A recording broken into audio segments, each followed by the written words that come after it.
Welcome to the Endurance Studio podcast. I'm your host, Dylan Turner. I'm an avid ultra-endurance cyclist, bikepacker, and runner, and I'm on a journey to learn and share everything I can about how people can push beyond their limits. This podcast will explore all aspects of endurance through conversations with people I find unique and interesting. There's always an amazing story of accomplishment and failure, and always something to learn.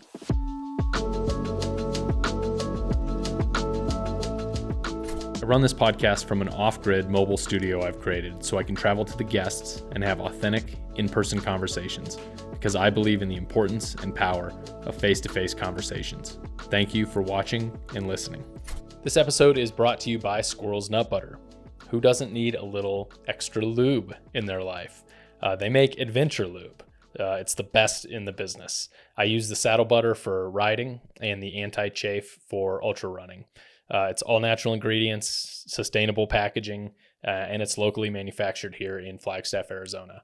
And go check out episode number 4 with Chris Thornley. He's the owner and operator of Squirrel's Nut Butter. He's an amazing human, and he's got some really great stories on that podcast. So check him out. You can use my unique promo code, Endurance15, for 15% off any of their products online at squirrelsnutbutter.com, or you can click the link in the description and it will automatically be applied to your shopping cart. So please use that code. Go buy from them. Let them know that their support of this podcast is paying off for them, and spread that lube love. squirrelsnutbutter.com. This episode is brought to you by Embark Good Energy. If y'all have been following me for a while, you'll know that I have a thing for maple syrup, and I'm stoked to announce that I am now an ambassador for Embark Good Energy. They hail from the woods of Wisconsin's driftless region, and they make amazing organic maple syrup. So I love adding this, what I call rocket fuel, into my bikepacking race mix. There's 3 flavors: salted maple energy, coffee maple energy with 72 milligrams of green tea caffeine, that's my favorite, and elderberry, which can be taken straight up or mixed with water. One 3 fluid ounce pouch has a lab verified 320 calories and 80 grams of carbs. And it's not that garbage maple syrup with high fructose corn syrup. This is 100% organic, great tasting maple syrup. You can use directly from the pack for quick energy, mix it with water for a hydration aid, or use it in camp cooking and even cocktail mixes. They're convenient resealable pouches, so you can have multiple uses while consuming it and avoid sticky messes. So use my unique promo code to get 20% off today. The code is EMBARK20, EMBARK20, for any products online at embarkmaple.com. Today's guest is a professional adventure athlete, doctor of physical therapy, performance coach, and an outspoken advocate and recovery specialist for concussions and traumatic brain injury awareness, rehabilitation, and mentorship. She's had firsthand experience with concussions and TBIs, and in today's conversation, we're going to do a deep dive on the topic. There's a lot of great information here on what you can do if you have had a concussion or TBI, or if you know someone who has, and you can provide them some help. So I'd like to welcome to the podcast, Dr. Eliza Sampey. Welcome. Thank you for reaching out to me about coming on the podcast. Thanks for being up for it. Yeah, absolutely. You know, your name has been, we've talked a little bit before, like through messages, but I don't know if I'd ever actually met you in person. Did we meet at the start of P&P last year briefly? Oh, right. Yeah. Maybe, just very briefly. Right. Yeah, that was a fun year. Yeah, that was, I mean, as always, gnarly weather in that race. Right, that was the year we did the 300 and the 500. Yes. And yeah, you did the 500, didn't you? Ugh. Oh my God, the death mud. Yeah. Because y'all hit the death mud too. Oh, we certainly hit the death mud. At the very end. I ended up being the last one out on course because I keep my phone off when I'm racing usually. Yeah. Unless I need Gaia for backup nav. And so Dana was sending out texts saying, get off the course, get off the AZT, we're calling the race, all the things. And I did not get that. And so it was like, I don't know, maybe an hour after dark, and I'm on the AZT coming towards Flagstaff, literally like carrying my bike cyclocross style and slogging through the mud. And I have this feeling of like, I am the only person in the world right now. It was like so isolating. I'm like, Yeah. this is wild. And so I turn on my phone to call Lee, and because I'd been chasing Lee and Francis and a couple other ladies / non-binary folks for quite a while, and I knew I was like, they're not that far ahead. I was kind of creeping. They were maybe 45 minutes ahead of me. Yeah. I was like, I know they're out there. So I turn on my phone, I call Lee, and she's like, we're off the course. Everybody's bailed. Everybody's, getting rides back to Flag. The race is off. And then I get the text messages from Dana, get off the EZT. Okay. Oh my God. And so then I had to turn around and slog. I had gotten like 6 miles in. So then I had to turn around and like slog 6 miles back out. Oh my gosh. And, God, who saved me from that? Artec, I think. Okay. I think Artec is the one that came and drugged myself and Sarah Higgins and a couple others off the course that late at night. Yeah, it was like a nuclear bomb going off if you watch track leaders. Oh yeah, it was just such people a everywhere. cluster. Oh my God. And I felt kind of guilty because I left Dana to deal with it. Yeah, you're like, bye, I'm I going was racing. like, I'm in the mud with no cell service for hours. Like we went through death mud past the Agua Fria for like it was like 7 hours of death mud trudging. And I finished, but I went off course on that one because I was like, I'm done. That's enough. 7 hours of death mud is done. Right. I was getting low on food, and there was another we hit like a main road, and it was magically good again. And then I was like, oh, we're good. I'm fine. And then we dropped back in to the death mud, and I was like, I don't think I have enough food to like go for an undetermined amount of time. So I'm gonna just head back to the highway. So I started cruising down the highway and like tucking my tail between my legs, and then I see a road off to the right. And I'm like, that road looks better. And I look at the map and it can reconnect to the main route. And I'm like, all right, I'll just take that. And then 5 minutes later, I'm in death mud again. Like, why did I think it was any different? Like it was geologically like 20 feet higher or whatever. Right. So it was fine. So I'm back in death mud, reconnect with the route. So I went off route for maybe like, I don't know, 5 miles or something, 10 miles. But it's still like... That's pretty good. I mean, most people, it just kind of turned into a choose your own adventure at some point. Like to only miss 5 or 10 miles of the route is pretty good, I think, for that year. And at that point, then I was like, well, I'm free from like the pressure I'm putting on myself. And I can just do this at my own pace and like just finish whenever. It was actually kind of like liberating to be like, I'm not in the race anymore, but I'm still like doing the course. I'm still out here. Yeah. Because there's this weird pressure that I think competitive people I like. Okay, so I went on a deep dive on you this morning. Really? Yeah. Even though I like detonated my athlete website that doesn't exist anymore. Did you find it? There's no way you found it. I'm not sure. I found like 4 or 5. I was watching like I watched your Racing Arizona movie, the Revel movie, the CTR. What was that one called? I had it written down here. I don't remember. Yeah, it's okay.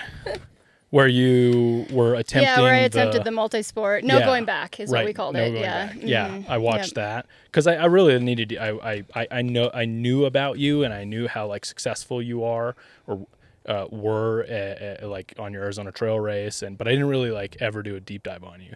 So, and then all the stuff that I'm hoping we can like deep dive into about concussions today. Like I had no idea that was...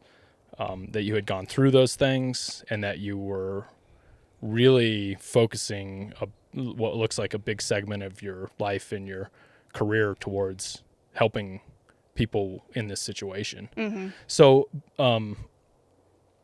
I want to get into that, but I first want to just ask you, because I ask a lot of people because I'm genuinely curious, like, what was growing up like, and how did you like get into endurance sports? Like, yeah, when you're a kid or... Yeah, well, I think I was into endurance sports before I came out of the womb. Both my parents were athletes. Okay. I grew up in Minnesota. My family's from Wisconsin. My parents were both Nordic skiers. My dad raced. My mom was recreational, but, they were both very into it. And so... skied in my mother's womb, and my very first memory, I don't know how old I was, but my first memory was being in a backpack on my dad's back as he was skiing, like skate skiing. And I remember looking down and watching my little skis. I was wearing skis, and they're going along my dad's sides while my dad like skated. Like that's my first memory. Wow. And so you can imagine how I grew up, just basically like that. I learned to ski before I could remember learning how to ski. I was a runner pretty early. I was, kind of got the competitive gene, I think, from my dad. And I think I did my first running race when I was maybe 3 or 4, little half-mile kids race. And I have lots of memories of that, memories of like walking to the starting line, holding my dad's hand with like butterflies in my stomach, and like, I gotta go fast. And so, that was my early age, and I raced cross country and track, growing up as a kid, and Nordic skied quite a bit as well, and didn't start mountain biking until I think I was maybe 15 or something when I found mountain biking. And Minnesota is not the most mountainous place, but there are some hills, and we lived in the woods. I grew up on a farm, hobby farm, not a working farm, but hobby farm with lots of fun animals, and lived in the woods. And so we had horses, and I'd ride the horses on the trails near the farm, and horses switched to mountain bikes at some point, and that's how I kind of got into it. And what else did I do? That was a lot of it back then. Running, skiing, mountain biking. You have siblings? Mm-hmm. Yep. Yeah. I'm the oldest of 4. They also kind of not as much as I have. Okay. No, I mean my baby brother, who's now 32. No, he's 34. Wow. My baby brother, who's 34, he got really into rock climbing for a while. And then my 2 middle siblings, they're active, but not super into endurance sports. I kind of was the only one that followed in my parents' footsteps with that. And I think, once you have 4 kids, I think it became harder for both my parents, and especially my mom, to really continue with that stuff when she's wrangling babies. Yeah. But yeah, there's 4 of us. We're super close. They're great. Nice. I don't see them as much as I'd like to, but, nice. Nice. Right on. And you are a doctor of physical therapy, and have done that for a long time. Yeah. So let's see, I went to college. I moved out to Colorado when I was 17, graduated high school at 17, moved to Colorado basically to ski and mountain bike. Went to school, obviously, and was actually on track to go to vet school. I really wanted to be a vet and wanted that my whole life. And I think it was around junior year of college where I just had this like major intuitive hit that was the wrong path for me. I'd never experienced anything like that before. It was just like this flash of lightning that struck me and was like, don't do this. Don't do this. Yeah. And so I kind of freaked out, and I was like, well, shit, what do I do now? And so I decided I was going to move to New Zealand, my junior year of college. And I took a year off of school, went to New Zealand, was basically just a crazy bum, like skiing my ass off, rock climbing. I was, pretty into rock climbing at that point. Mountain biked some, but not a ton there. It was more about skiing and climbing and running, and living in a station wagon in New Zealand. So cool. I did that for almost a year, and then I was like, all right, well, I should probably come home and finish school and do something with my life.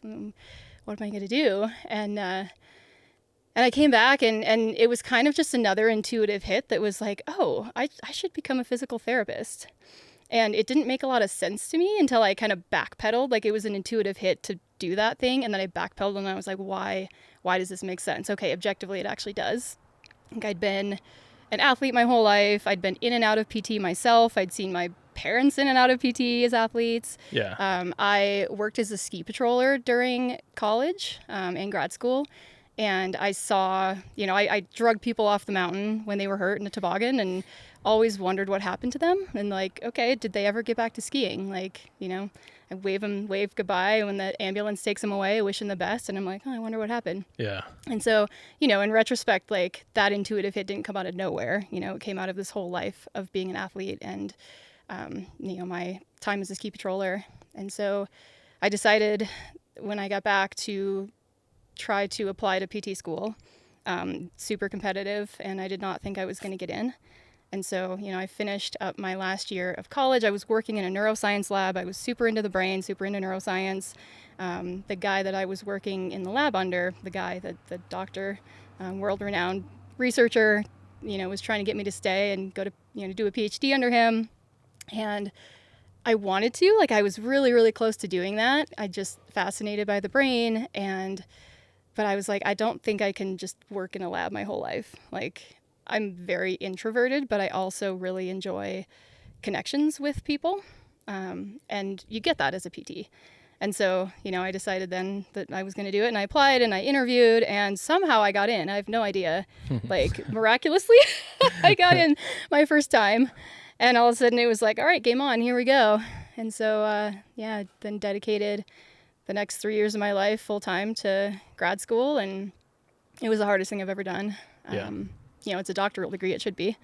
But it was hard. It was also fun. I had a great group of friends. We, skied our asses off on the weekends and then pulled overnighters in the anatomy lab, during the week to learn everything.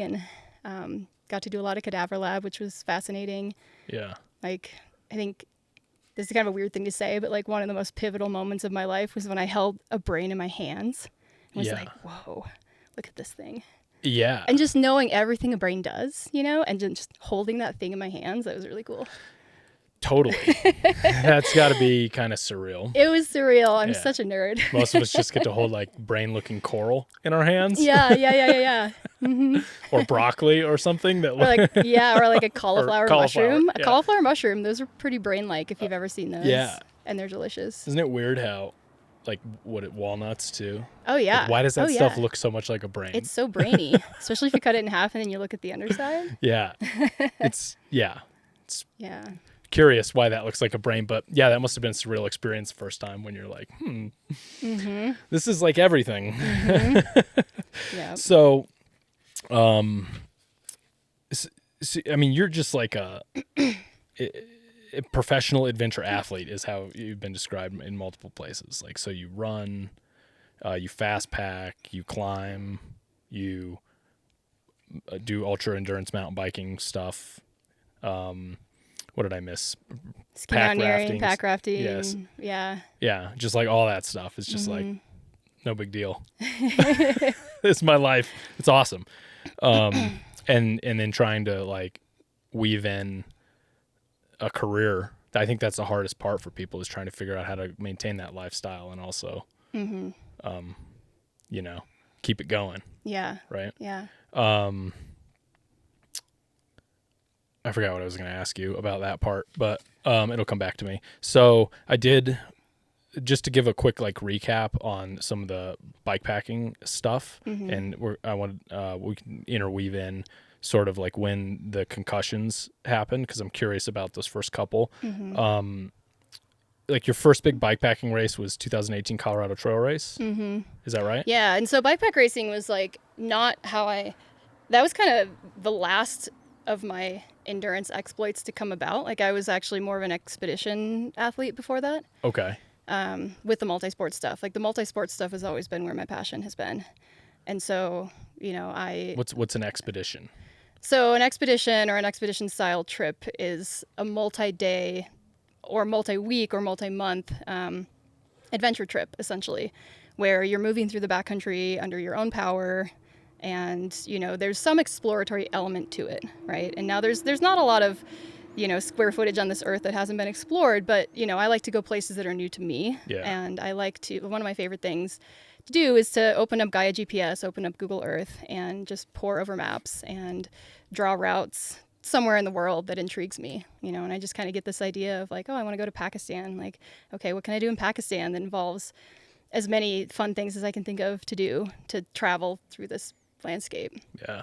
And so that's been a big part of my life. 2015 was a really pivotal year for me. I got the opportunity. I was living in Crested Butte, Colorado. I was racing mountain bikes on the professional level at that point. I had a good amount of sponsors that were paying me to race and travel, and that was really great. And I was doing international stage races, multi-day stage races, where it feels like bougie compared to bikepack racing, because you're racing every day for multiple days, but then you're all starting and finishing at the same place every day, or maybe different places, but the same place as your competitors. Yeah. Right. So you're staying in a hotel, or maybe you're camping, but then the next day another race starts again, basically. Okay. You're not sleeping in a pit toilet? No. So funny. I never thought I'd be a person to ever do that until the first time I did it. And I was like, this is so necessary. The jury's still out on the pit toilet thing for me. Yeah. I haven't done it. I haven't been desperate enough to do it Oh yet. my God. My first time wasn't even in a race. It was on a bike rafting expedition in Alaska. Okay. And I'd been saturated with rain for fucking 3 weeks. And Yeah. I was just like, my teammate and I were like, we are going to sleep in this toilet. We're going to eat in this toilet. We're going to sleep in this toilet. And it was just so much better than the alternative. Like we were molding, like our bodies were like literally molding. Isn't it funny how your standards change so quickly when you start yeah. to get to those like levels of almost like hypothermia? You're just like, Yeah. I don't care. Oh yeah. Like, I did not care. Yeah. It was like, it was luxury at that point. Yeah. It's when I meet people that are like hotel snobs, it just makes me laugh. And they're like, oh, my room's a little small. And I'm just like, my standards are so low on hotels. Totally, like hotels are like way up here compared to all the other places that I've slept, you know? Yeah. Oh my gosh. That's so bougie. So Yeah. so these stage races were very, They were bougie. Yeah, And so one of the stage races I went to in March of 2015 was in Guatemala. It's called El Reto del Quetzal, the Challenge of the Quetzal. And I don't even know what brought me down there. I don't remember. I think I heard about it from, Todd Branham, who I think used to run the Pisgah stage race. Heard about it from him, went down there, raced. It was a 5-day stage race. And I was just like, oh my God, I need to live here. Like I fell in love with the terrain. I fell in love with the people, fell in love with the culture. Yeah. And at the time, my life in Crested Butte was kind of starting to like come to a close and kind of push me out a little bit. Like I had a relationship that was ending, needing to end. I had, I was working in a PT clinic that was amazing. It was a great sports medicine clinic, but when I moved there to work for them, they knew that my racing was a big priority. And I had told them like, hey, like I'll be here when I'm here, right? In the off season, I'll be the best damn PT you've ever had. But in the racing season, like that needs to be my priority. I'm traveling, I'm racing, I'm sponsored. This is a thing. And that was fine for a while, but that like gradually closed in on me. Mm-hmm. And I kind of knew that was coming to a close. And so after that race, I just, I was trying to figure out in my head, like, okay, how do I move to Guatemala? Like, how do I make this work? I had started my coaching business on the side a couple of years prior in 2013 when I was sidelined by an injury. And so between that and my sponsorship money, I was getting myself to a place where I wasn't replacing my PT income, but I was able to make it work. And so I'm trying to figure out how to do this. And then I got an invitation from a filmmaker named Anthony, I can never pronounce his last name, Cupayolo, I believe, who owns a little company called First Tracks Productions. And I was doing this thing at the time that I was calling bike to ski. I was like using my fat bike to access like big mountain ski descents in the Crested Butte area. And I was, posting about it on social media, and not a lot of people were doing that at that time. And it, got some notice from Greg Mattis, who owns Fatback Bikes in Alaska, and got some notice from this filmmaker, Anthony, and he gave me a call and was like, hey, like, do you want to come ride for a film in Iceland, a fat bike adventure film that I'm making? Yeah. And I was like, huh, what does this mean? What does this look like? Yeah. What does film? Yeah. And, I'd not been in this world before. And so, he was like, you'll need a passport, obviously. We're going to go for 3 weeks. We're going to, be in the backcountry pretty much the whole time, filming around the clock, like making this adventure fat bike film. And he filmed it in lots of different places, but he wanted me to go for the Iceland segment. And so I was like, that sounds amazing. Like, let me ask my boss. Yeah. And so, I didn't necessarily ask my boss. I, kind of like brought it to his attention, and it was during the season, so it was legit that I was leaving, but I'd been gone a lot for races, and I had a PT that covered my patients when I was gone. And, she didn't want to work full time. She was a little bit older, but was like super stoked to cover for me when I was out racing. And so I ran it by her. She was a yes, talked to some of my patients about it. They were like, oh, that's great. You should go. And so then I told my boss, like, hey, I have this opportunity, like, I'm going to Iceland for 3 weeks. Betsy can cover my patients. Like, I really want to do this. And he was like, no. Negative. No. He's like, you're gone all the time. Like, we really need a good, solid staff PT to be here. And I was like, oof, okay. Fork in the road. Yeah, exactly. And so, I took a week or so to think about it. And I mean, it was tough because I loved working there. I had a great relationship with everybody who worked there. Crested Butte does not suck as a place to live and work and everything. But, eventually I was like, I've been working my ass off as an athlete for the last almost decade to get opportunities like this. Like, I can't turn it down. Yeah. And so I went in and he said, like, I'm sorry, this is not how I wanted this to end, but here's my 2 weeks notice. I'm getting on a plane to Iceland. And that was it. Yeah. That was it. That was the detonation of my life as I knew it. Yeah. And it, it started out my life as a quote unquote professional adventure athlete, I guess. And now here I am. Yeah. Just a few things have happened between then and now. Yeah. Multiple. That trip just blew my mind. Like, I had no idea that was possible, that somebody could just make up some creative project in their head and get it supported by sponsors from, several different industries, and then get other people to jump on for the ride, athletes, other filmmakers, whatever, and then just go and do this thing. Yeah. And that was the first film I was ever in. It's called Off the Beaten Path. Okay. It was so much fun. And, I didn't know, my world was racing. And, I'd kind of become disenchanted. Initially when I started racing, I started off on like the World Cup path. Like, I was racing the Pro Cross Country Tour. I wanted to do World Cup. Like, that's what I knew, right? And then I got pretty disenchanted with going in circles for 90 minutes. And I was like, where's the adventure? I was a adventure skier before that. I'd done like multi-day backcountry ski trips. I'd done, lots of backpacking, multi-day climbing trips. And I really lost the adventure when I started racing. Yeah. Like, I love racing. I love competition. It definitely brings out the best in me, but I missed the adventure aspect. Yeah. And so, kind of realizing on that Iceland trip, the possibilities that existed outside of racing, that you could get supported to do something like this. Like, that's what really opened my eyes and my mind to other possibilities for myself as an athlete. Yeah. That's the key. Yeah. Didn't think it was possible. Yeah. Yeah. And you've done multiple things like that, kind of following that model since then. I remembered what I wanted to say earlier about the physical therapy thing. So my wife and I basically, my wife more, she's basically like always going to physical therapy. It's not really? just like, a lot of people have the perception of it, I think, or at least some people I've talked to, like in my family, that it's like you go there, you do it for a certain amount of time, and then you're done. And it's not this like ongoing thing that you need to just like it's like a maintenance thing. Right. And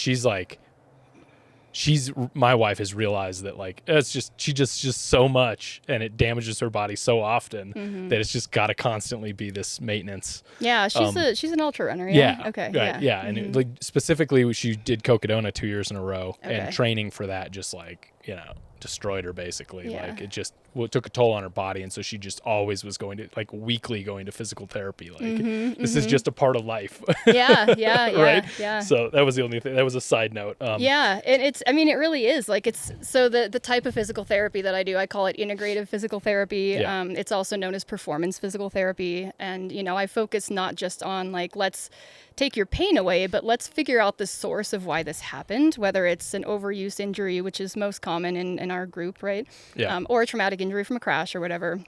Let's figure out why this happened. Let's fix it, and let's make sure it doesn't happen again. And athletes, especially endurance and ultra athletes who are pushing themselves and, doing these things, especially in backcountry environments, we're not road triathletes, we're out like running on trails and mountain biking on trails and, out in these environments where more things can go wrong. Our bodies are having to navigate a lot more. Our brains are having to navigate a lot more.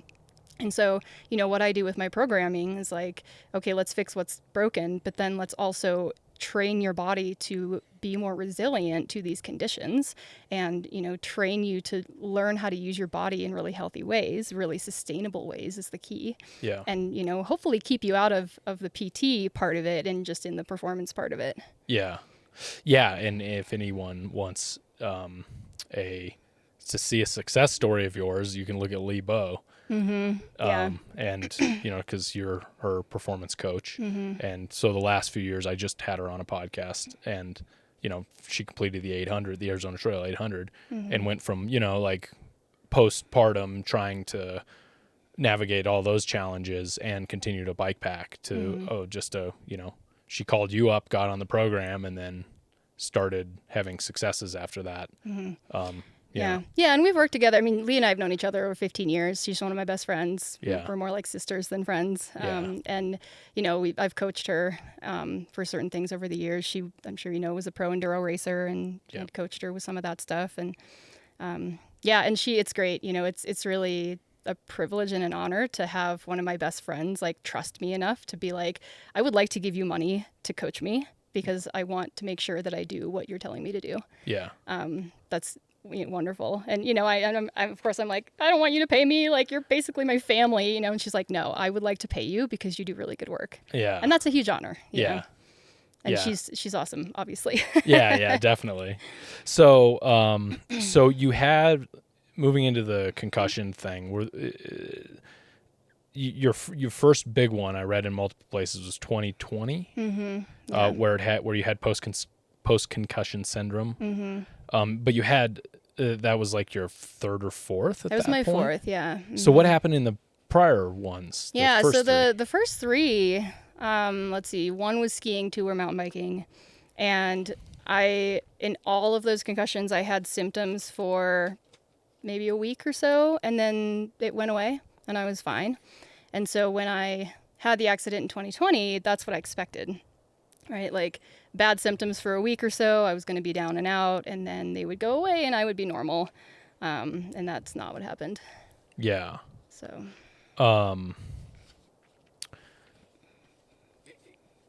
Concussions are like, they're like, so in the ultra endurance sport, I read a little bit about this, and you've written some stuff on this. It like conflicts with sort of like the base ethos of the endurance sport of the, no pain, no gain, or like we're putting our bodies through these things that are just, there's pain everywhere else. And so there was this, a couple years back, I think you were really focusing on trying to change the perception around concussions in ultra sports. Did you find any success in that at all? I think there has been success in that. I don't know if I had anything to do with it in particular. I don't have a lot of influence. But I think in general, there are a lot of us that are talking about it now. I just finished, back last spring, I finished a 4-month postgraduate concussion specialty rehab training and mentorship, where I was, taught and mentored by top experts in the field in both research and in the clinic.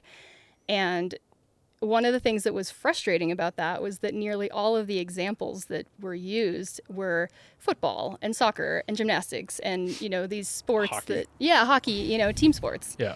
And, a lot of the research in concussion and a lot of just the advocacy around concussion is team sports and kids. Yeah. And there's not a lot of attention paid to adults and cyclists, which, I've done a lot of my own kind of lit reviews on this. And, cycling is actually the number 2 cause of concussions behind car accidents. Whoa.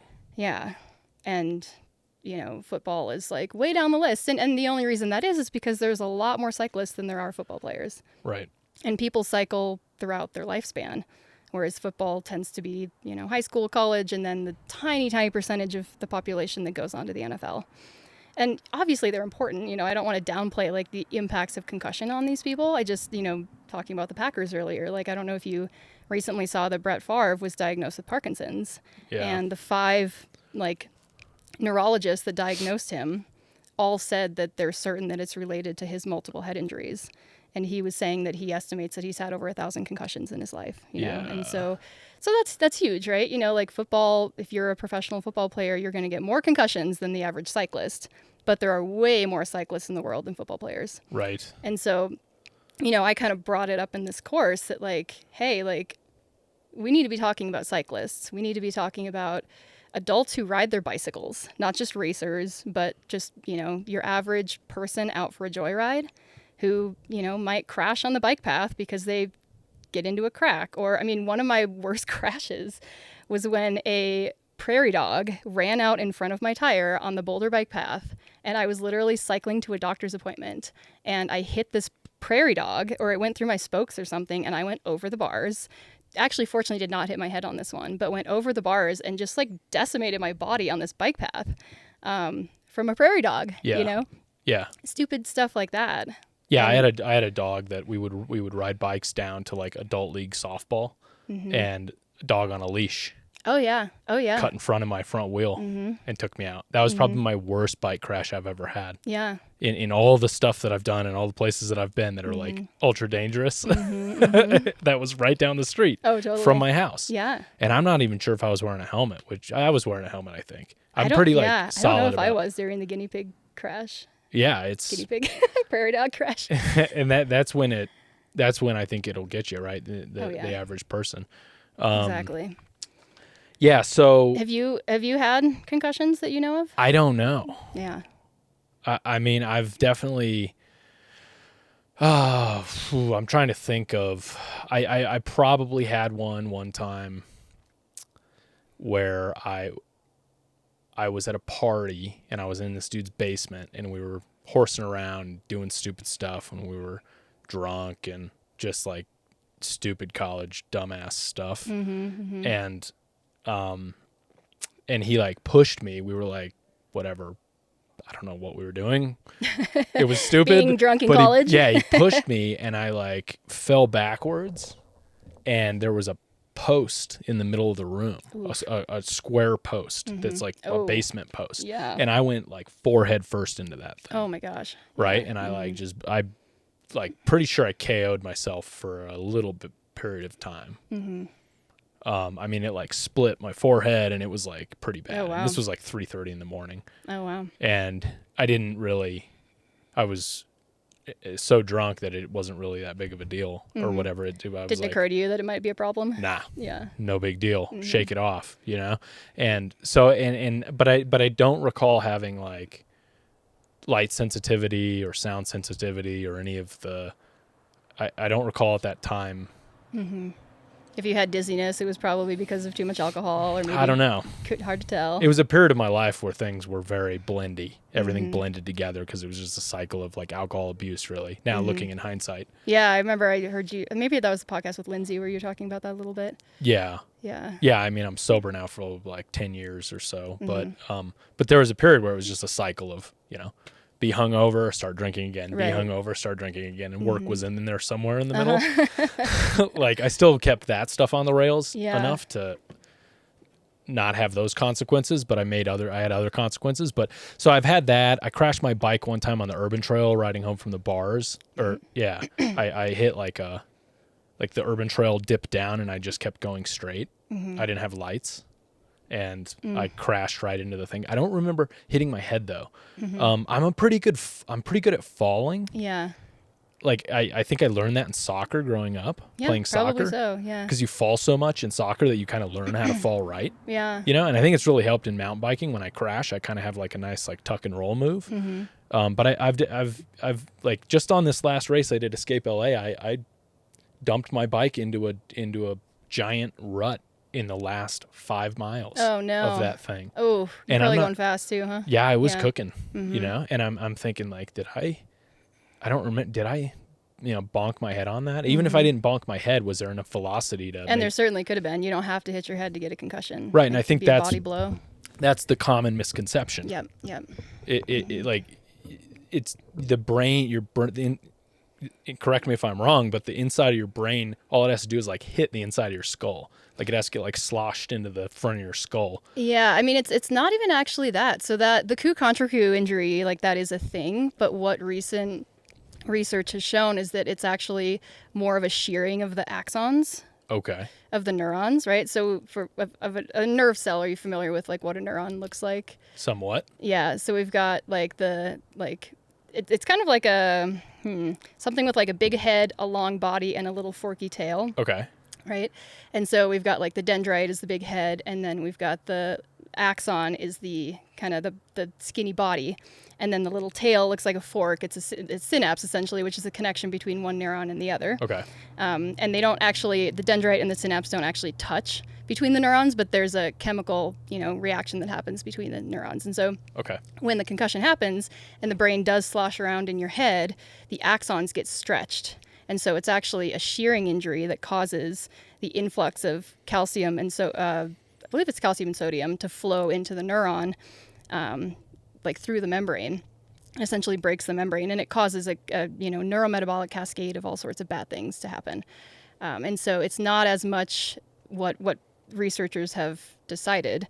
It's not as much of the hitting as it is the shearing that causes the damage. Okay. And the reason that they, I guess, decided to start looking into this is because what they were noticing with concussion is that the symptoms are very diffuse throughout all parts of the brain, instead of just having the symptoms affecting the part of the brain that maybe hit against the skull, right? So in my 2020 concussion, I flew over the bars, and the first thing to contact the ground was the upper right kind of corner of my head, right? And so if the coup contre coup was the thing, all of the impairments that I have with concussion would be really localized to this area, but instead it's not, that they're, all over the brain. Right. So that's kind of, and science is changing all the time. Who knows, right? Like someday they might be like, oh, it's not this, now it's this. Right. But that's the current consensus, is that the injury of concussion is actually the shearing on the axons. Interesting. Yeah.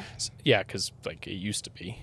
Yeah, Sit in a dark room or whatever. Mm-hmm. Right. Don't sleep. Wasn't that one of the things? Don't let someone sleep if they've had a concussion. Keep them awake, and then they're supposed to sit in a dark room and rest until the symptoms go away. And there are still a lot of providers that believe that because they don't know any better. Yeah.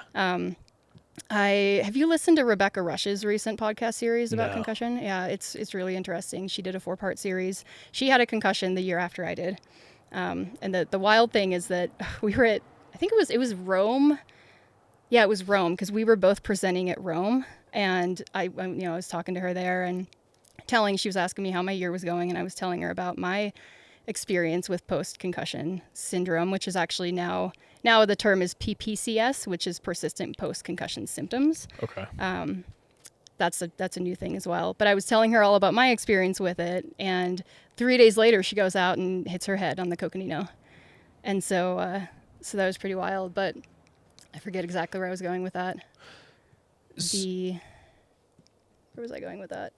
Oh, the podcast. Yeah. Yeah. So I was listening to, this podcast series that Rebecca did, and, she didn't know anything about concussion when she hit her head, and she went to her primary care physician eventually, and they were just like, well, I don't know, you look fine, go home and rest, and I don't know, get back to your normal life. And, she's had persistent post-concussion symptoms for, I think, 3 years now. It's been 4 for me, so Whoa. 3 for her. And, this is Rebecca Rush, right? She's one of the most famous professional athletes in the world, and she got terrible medical advice about her concussion. Yeah.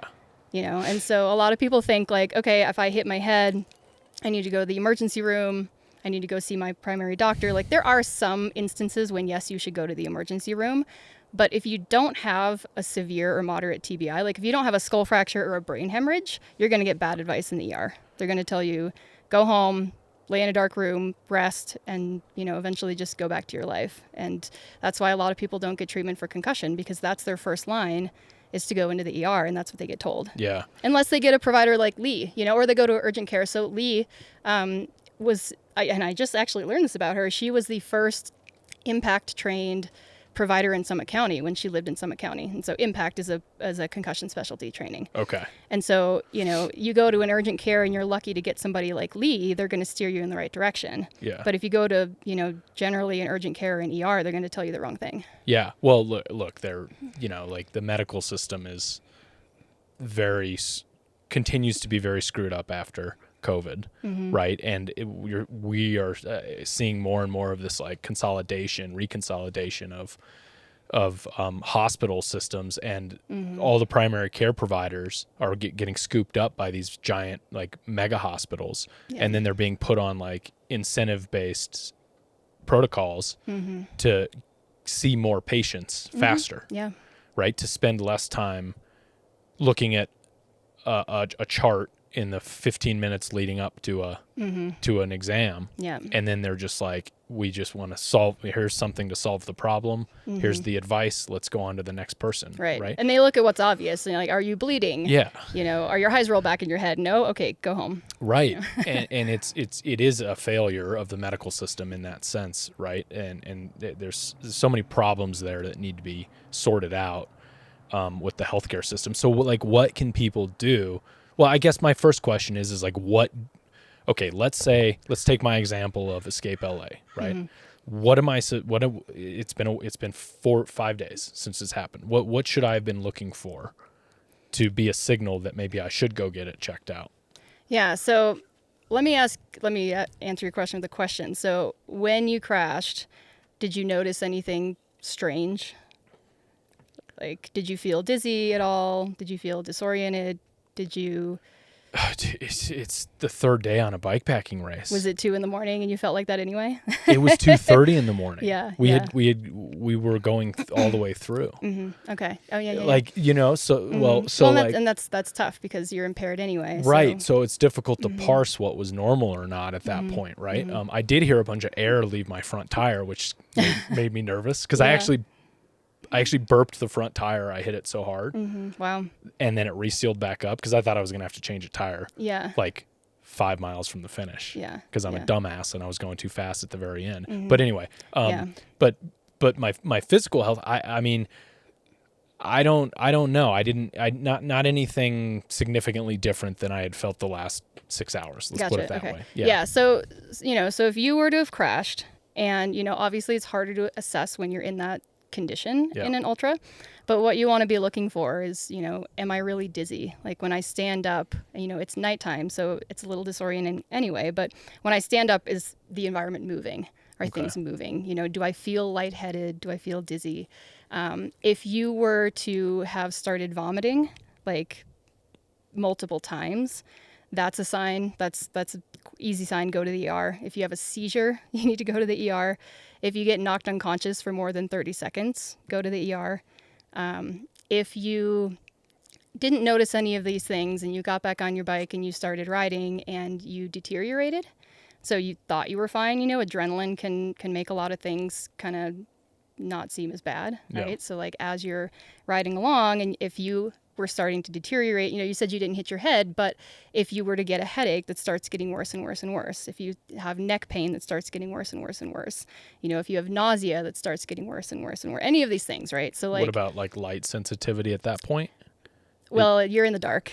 Yeah. So you're probably not going to get that. Yeah. But yeah, I mean, initially, no, light sensitivity, sound sensitivity. I mean, like the next day or something. Yeah. Right? No, so those are symptoms of concussion. Those are not necessarily symptoms of like a moderate or severe traumatic brain injury. So let's back up a little bit and kind of talk about the differences between the three. So a concussion is a traumatic brain injury. So all concussions are traumatic brain injuries, but not all traumatic brain injuries are concussions. Okay. Right? So a concussion is the same thing as what's considered a mild traumatic brain injury. Now that doesn't mean that there's not damage, and it doesn't mean that like the symptoms and the impact on your life are mild, but they call it mild because you can't actually see it on an MRI or a CT scan or an X-ray that you would get in an emergency room. Okay. Right. So moderate and severe traumatic brain injury typically involves some sort of hemorrhage. Typically, but not always, will involve a skull fracture. The delineating factor between mild and moderate TBI is the amount of time that you're unconscious. And so if you're unconscious for more than 30 minutes, it's considered moderate. But most people with concussion don't actually lose consciousness. Only like 10-ish% of people that have a concussion lose consciousness. Okay. And so, basically the signs that you're looking for that would tell you need to go to the ER would be potential signs of a moderate to severe TBI. And so, light and noise sensitivity are not those signs. Right. Like those signs. And, if you were out on a trail riding with a buddy, right, and your buddy crashed and he started or she started, vomiting and was really confused and was like, oh, my head hurts really bad. Those are signs you need to take that person to the ER. Yeah. Seizure, straight up ER, right? And so because those are signs that it's not a given, but it's likely that the brain injury is more severe than a concussion. If those signs aren't present, or if this, if maybe people will vomit once, people will get like, dizzy, disoriented, confusion, like that's normal signs of a concussion. Light sensitivity, sound sensitivity, concussion, that doesn't necessarily mean ER. Those things should either stabilize kind of as they are, or they should get slightly better over the course of the next like 24 to 48 hours. Yeah. If they get worse and worse and worse and deteriorate, then you want to go to the hospital. Got it. Right. Okay. And so coming back from this race, like let's say that you did have a concussion after this fall, right? And so what you might experience in the first 48 hours and, what's going on inside your brain is those axons have stretched and, potentially torn. They can actually tear. And that neurometabolic pathway is starting off, right? So, there's a lot of inflammation in the brain. There's, neurotransmitters and hormones get completely messed up. It affects your gut as well. Mm-hmm. There's just inflammation in the brain, inflammation in the body. There are like peripheral inflammatory responses that aren't supposed to be in the brain that come up into the brain, So like if you were to injure your arm or something, like there are immune responses that happen peripherally that aren't supposed to get into the brain. But when the blood-brain barrier gets messed up because of a head injury, all those things come up into the brain. Yeah. And so that causes an energy deficit. Your brain is not able to produce ATP. And so, in that first 48 hours, it's like a very severe energy deficit. You're going to be exhausted. You might sleep all the time. You might not sleep enough. You're going to probably have some of that light and sound sensitivity. There's a lot of, there's like physical, mental, and cognitive signs that we look for, right? So we've kind of been talking about the physical stuff. There might be some dizziness, disorientation, a little bit of nausea. Emotionally, people are typically more emotional after a concussion. Just because of those neurotransmitters and those hormones that get disrupted when you hit your head. So, maybe crying for no reason, laughing for no reason, just emotionally labile. I know I was very easily triggered by any louder noises. The nervous system is involved, obviously. And so your fight or flight system gets all messed up. So that's like your sympathetic nervous system is fight, flight, or freeze. Yeah. Right? Parasympathetic nervous system is rest and digest. And so when you hit your head and all those neurotransmitters get mixed up, you essentially get stuck in the sympathetic nervous system response. And so, any little thing might set you off to feel, irritated, sad, frustrated. Depression and anxiety are pretty common after TBI. Sometimes that doesn't onset till later, but sometimes people will notice it right away. So any of those mood changes, and then cognitively, people will feel like they're, in a fog. They might feel really slow, like their brain can't keep up with a conversation or something that they're reading or, actions that they're trying to do. Early on in my 2020 concussion, I could not get dressed properly. Like I would put on my bra and my shirt and my socks and my shoes. And I would sit there and look down at my body and I'm like, I know something's wrong. Whoa. I can't figure out what it is. And I'd sit there and then, eventually I would realize I'm not wearing pants. Okay, so I'm not wearing pants. What do I do about this? Whoa. And then I sit there a little longer trying to figure out what to do about the fact that I'm not wearing pants. And eventually it comes. But executive functioning can be disrupted even to that level. And that's a pretty extreme example. Another thing is having toothpaste and a toothbrush and being I know that these are the ingredients for brushing my teeth and I don't know how to make this actually happen. Whoa. Yeah. Right. So those are kind of extreme examples, but brain slowness, brain fog, executive function issues that you don't normally have. Yeah. So all of these things, or some of these things, some people with concussion don't experience some of these things. So, it's good to kind of have a list. And this is something, we talked about, I have a little Concussion 101 document that I'll, share in the show notes. Yeah. With a list of the physical, emotional, and cognitive signs of concussion. Okay. And so, that's something you really want to look for in the first 24 to 48 hours, but then also over the next couple of weeks, especially if you don't get any treatment early. That stuff can onset a little bit later. Yeah. And so, I guess that's the most important thing to kind of look for after. Yeah. So the connection between the gut and the brain, what kind of things, what are the kind of some symptoms there that you would see, like diarrhea and like inability to process? Nausea. Yeah. So that the early ones, kind of nausea is a big one. Diarrhea sometimes, not as common early on. Yeah. The gut symptoms tend to come on a little bit later. Okay. So, so the phases of concussion, right? So you have like kind of the hyperacute phase is the first 48 hours. And that's the really important phase to just like, you actually do want to rest quite a bit in the first 48 hours. You don't want to lay in a dark room and not do anything, but, maybe you get up and go for a little walk, but, relative rest. So you're not getting back on your bike. You're not training. You're not like, you're resting in the first 48 hours because that's when that ATP production is really slowed down. And what does that stand for? ATP? Adenosine triphosphate. Okay. So it's energy essentially. Okay. Yeah.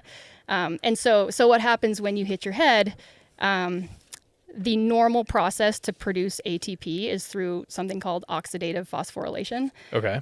And that process gets shut down when you hit your head. And so the brain has to produce ATP through a different metabolic process, which I believe it's anaerobic something. I don't remember. Anyway, the brain has to get produce its energy through a different pathway. And that different pathway has a limited supply of ATP that it can actually produce. And so that's why our brain has an energy deficit. I mean, a concussion is essentially an energy crisis for the brain and body because the brain is part of the body. And so, for those first 48 hours, it's really important that we don't try to push ourselves to really do anything that our brain doesn't want to do. So really listening to our body, really listening to our brain, right? Yeah. Where people kind of get stuck is after that 48 hours, a lot of people are still going to be symptomatic and they don't want to do anything. But it's really important after that first 48 hours to get moving. And we can talk more about that in a little bit, but essentially like that's the first 48 hours. You're not going to see that gut stuff happen in the first 48 hours because it takes a little while for that neurometabolic cascade to cascade down and affect all of the other systems. Right. And so, typically within the first month, like the first month is kind of considered subacute. That's when you really should not hit your head again because the brain is still trying to heal. So you can see some of that gut stuff come up in the first month, and a lot of people don't notice it until much later. And so, the symptoms of that can be like energy loss, right? Because it can cause something called leaky gut, which I think you and Lindsay talked about that a little bit. And so the permeability of the neurons in the brain also can cause that cascade down and cause permeability in the gut after a concussion. And so your nutrients can leak out of the gut, bad stuff can come into the gut, and essentially you stop really getting the nutrients from your food. And so, energy deficit that lasts long past the initial energy crisis that a concussion causes, right? So really after that first 48 hours and really, maybe stretched out to a week or so, you should start feeling like your energy is coming back a little bit. If you don't, that's a pretty good sign that you're not really absorbing the nutrients from your food. Yeah. Food sensitivities can happen after concussion, which happened to me.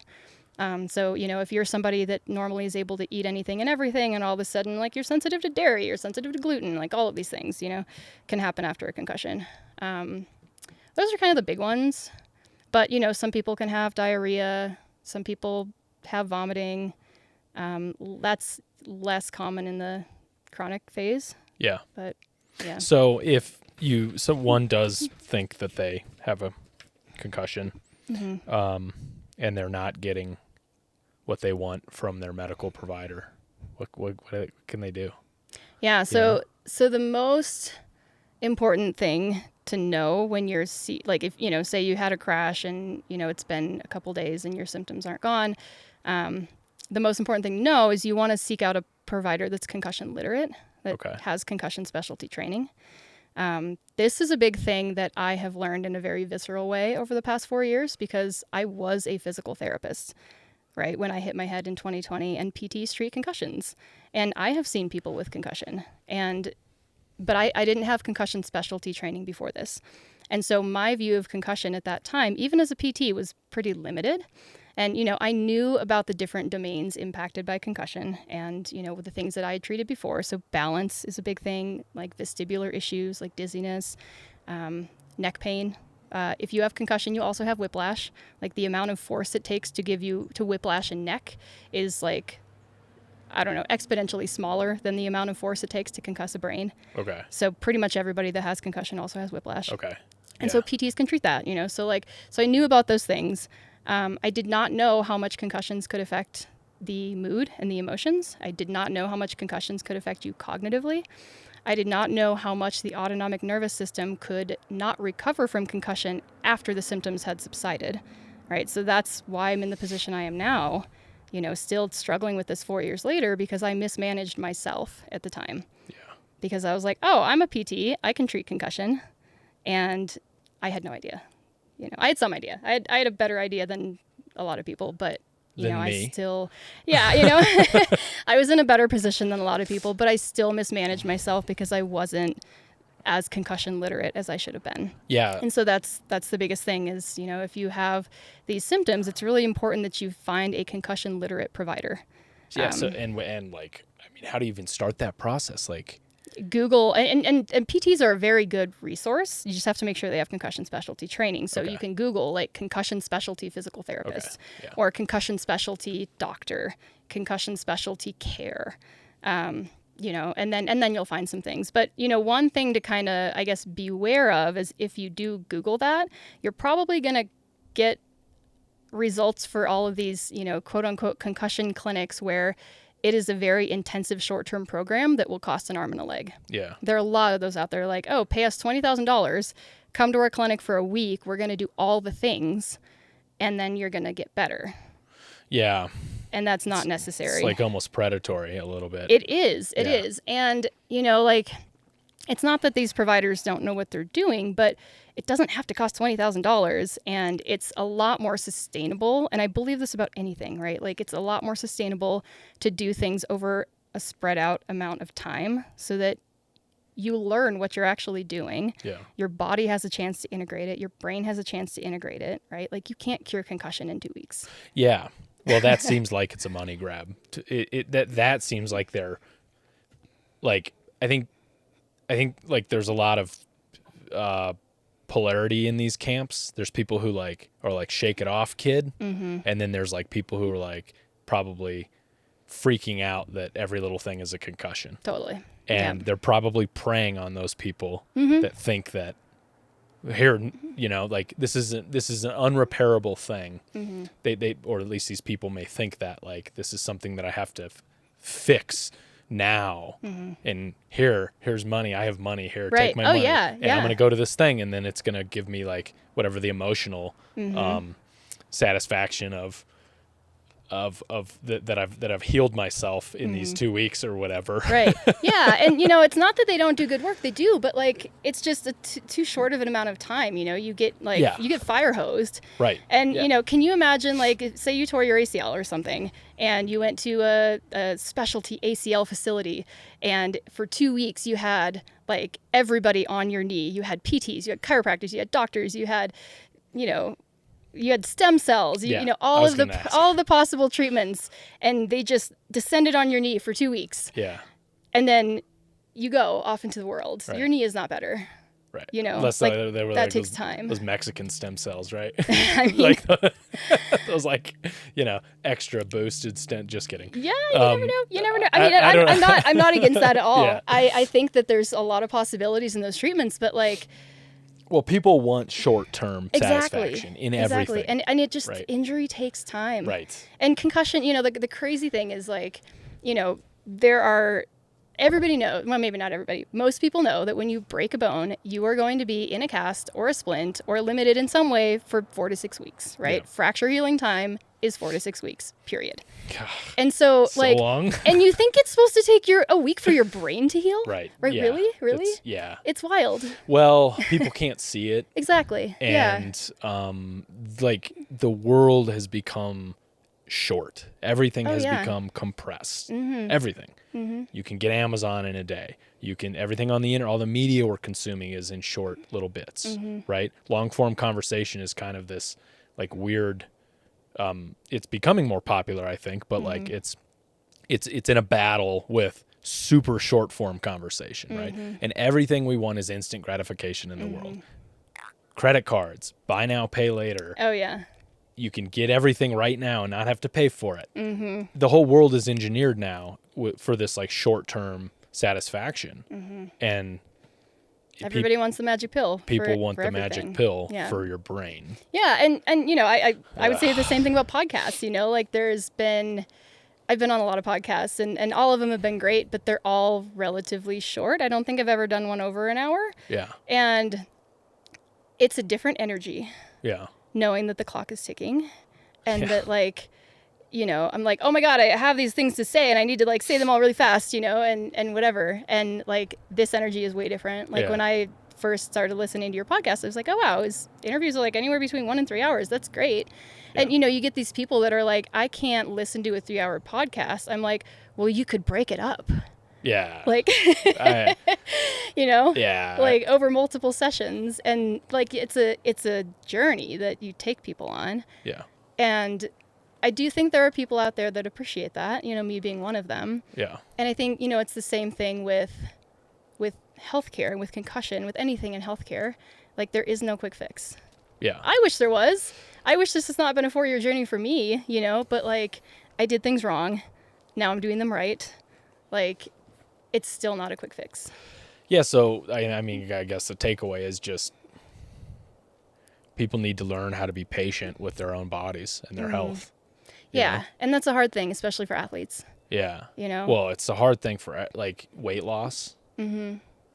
People that are obese, and now there's Ozempic and these other drugs that are like the instant gratification and solution, which, you know, the jury's still out on whether or not that stuff, what the long-term effects of that stuff are. Yeah. And also like the bone mass density that is being lost. Apparently, some of the preliminary research is saying that some of that weight loss is actually in bone density. Gross. And I haven't seen that, but I believe it. You have to subsidize it with weightlifting if you're on Ozempic. Yeah. How many people are actually subsidizing it with weightlifting? Not if they're on Ozempic. Not many. Not a lot. And so it's this whole like culture of instant gratification, which, you know, I don't know. Like, I don't know. I'm always like, I try to be patient.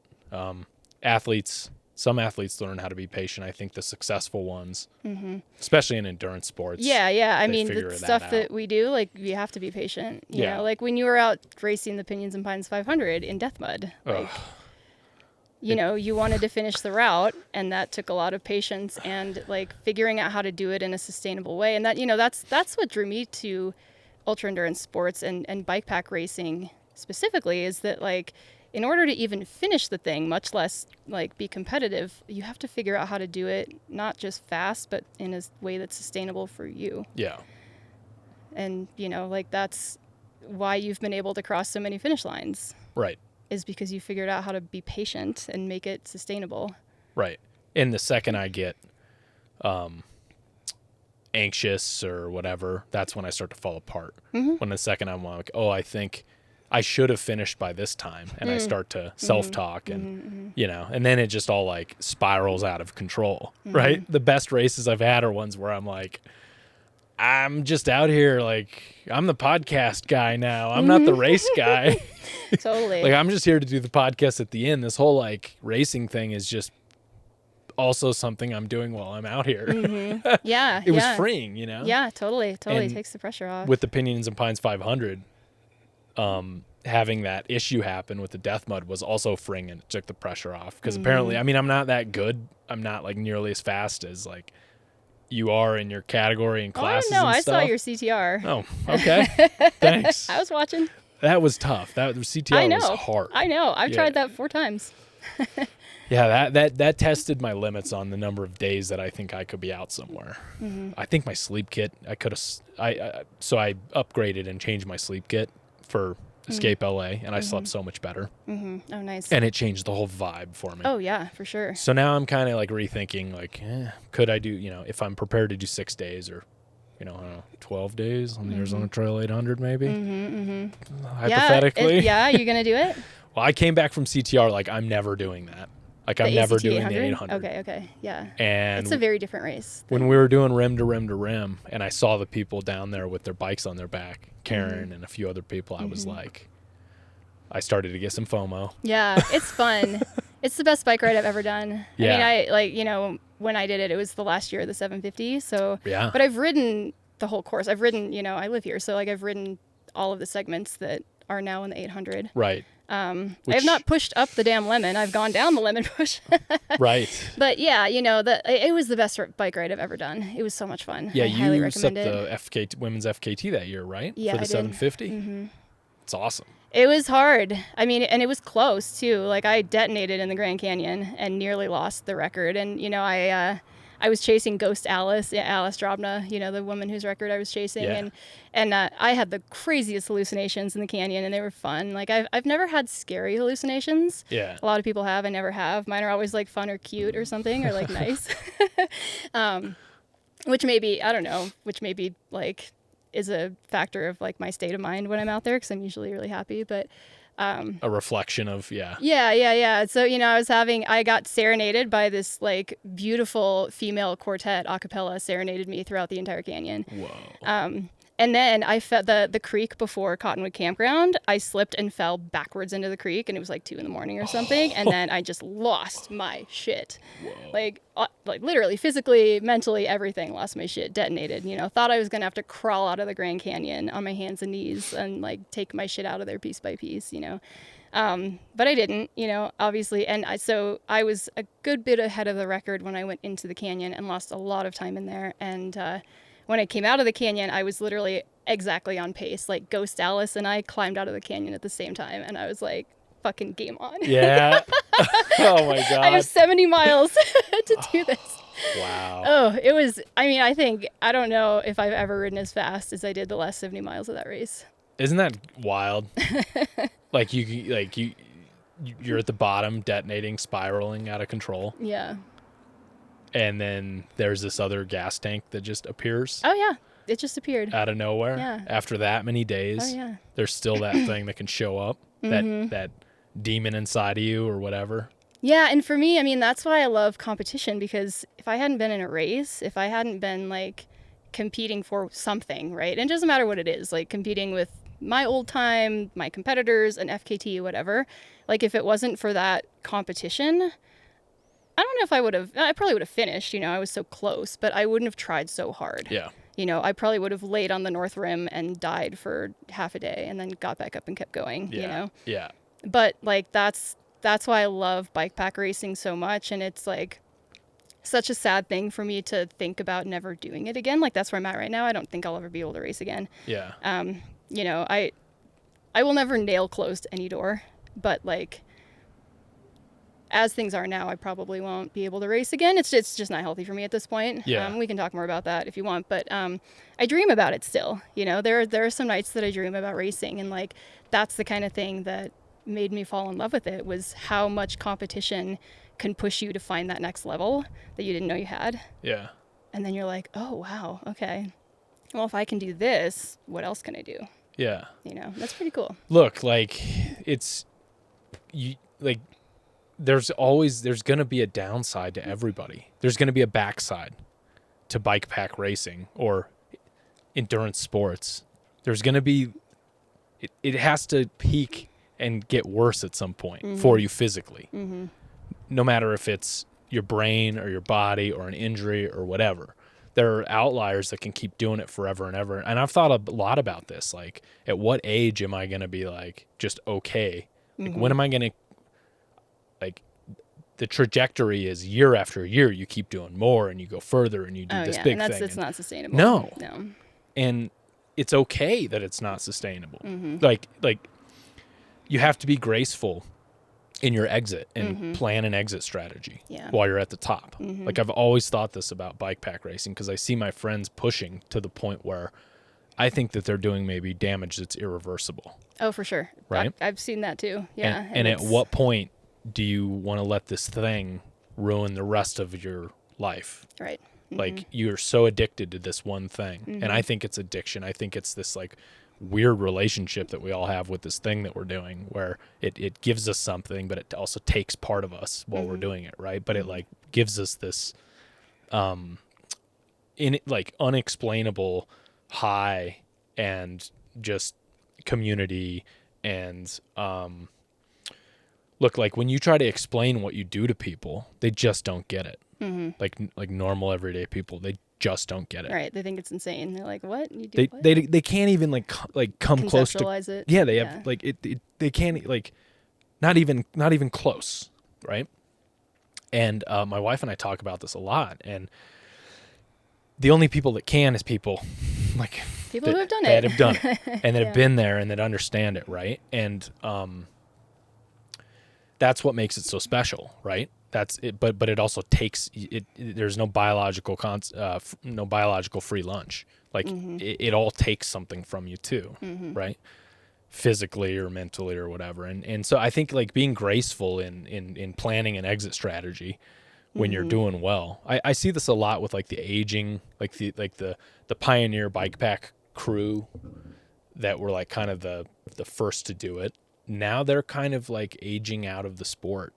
And I think that some of them are struggling a little bit with like purpose, you know? Yeah. I think that can be easy to do.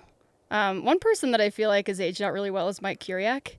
Okay. I've never met him, but he's an OG of bike pack racing. You know, he's a legend, and now he's a pack rafter. So my partner Dan Thurber is an expedition whitewater pack rafter. Okay. Goes on these big, exploratory missions. It does first ascents, in a pack raft, in a very capable whitewater pack raft that Alpaca Rafts has designed to run Class 5 terrain. Rivers, Class 5 rivers. And it's close enough for me. I know nothing about this. I love it. I mean, I don't do that crazy of stuff like he does. But anyway, so Mike is one of his pack rafting partners, you know. And he has, enough. He has a bum ankle and he doesn't do a lot of the like big Class 5 exploratory missions, but like he does a lot of pack rafting trips with my partner. And so Dan knows Mike as like his pack rafting buddy. Yeah. And I know Mike is this like legend OG of bike pack racing, and Mike still rides, but he doesn't do huge bike adventures anymore. He's really pivoted and shifted to a sport that suits his body better now. Yeah. What was it Tour Divide? Was that Mike Kiriak? Yeah, he was one of the original Tour Divide. Mm-hmm. I think I heard him on Bikes, the Shell Money podcast. Okay. And I had never really, because I kind of came into this a little, I don't know, 5 years ago, like kind of as it's evolving. Yeah, you kind of came in as I was going out. Yeah. So, I'm learning about these. I'm seeing like the whispers of these people. Like I'll do a race and somebody will be like, do you know who that is? Yeah. I'll be like, no, I have no fucking idea. Yeah. And they're like, oh, this person did this and that. And I start looking into them. I'm like, Jesus, this person is a legend. Yeah, I heard him on that, and look, I did the 300 and I listened to I did the Arizona Trail 300 and I did all the bikes, just the series of the podcast. And it kind of inspired me to start this one a little bit. Just because he was like, Shell Money was interviewing these like pioneers basically. And I was like, oh my God, this is so important that this information has been captured forever. Oh yeah, absolutely.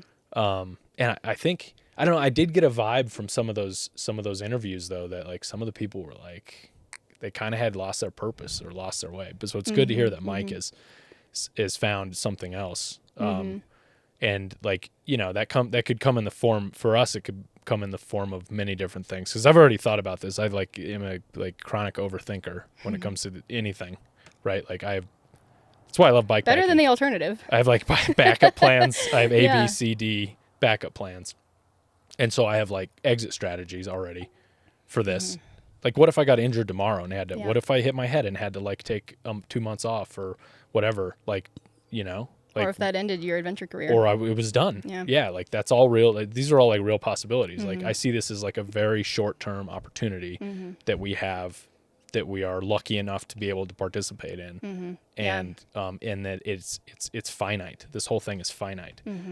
And so like I'm sucking up all the experiences as quickly as possible because like I know it could end, Totally. know. Even like the Arizona Trail 800. That's what I was just about to say. Could be like gone next year. Yeah. One person could be put in charge at a governmental level and they could close the state park, or they could close the Arizona Trail Grand Canyon crossing thing. Yeah, they certainly could. Or like you could get a head injury. You're like, oh, I'll do the AZT someday, and then you get a head injury and it's no longer an option for you, right. And it's like, I mean, it's tough because I don't think FOMO is a great way to live. And also, like, life is short and shit can happen. Yeah. You know, so there has to be this balance of like, what's healthy for me, what's good for me, like, you know, how do I balance this with the rest of my life, which is also important. And are there these big adventures that you really want to do that you would regret if you didn't get to do them, you know? Yeah. And so it's a tough balance. I did a 100-mile running race and I dropped it 70 miles. I did a 100-mile trail ultra. I don't regret a single second of dropping. Really? By the way. Yeah. Which race? Stagecoach 100. Okay. Yeah. Mm-hmm. From Flagstaff to Tucson. Yeah. I don't regret shit. Uh-huh.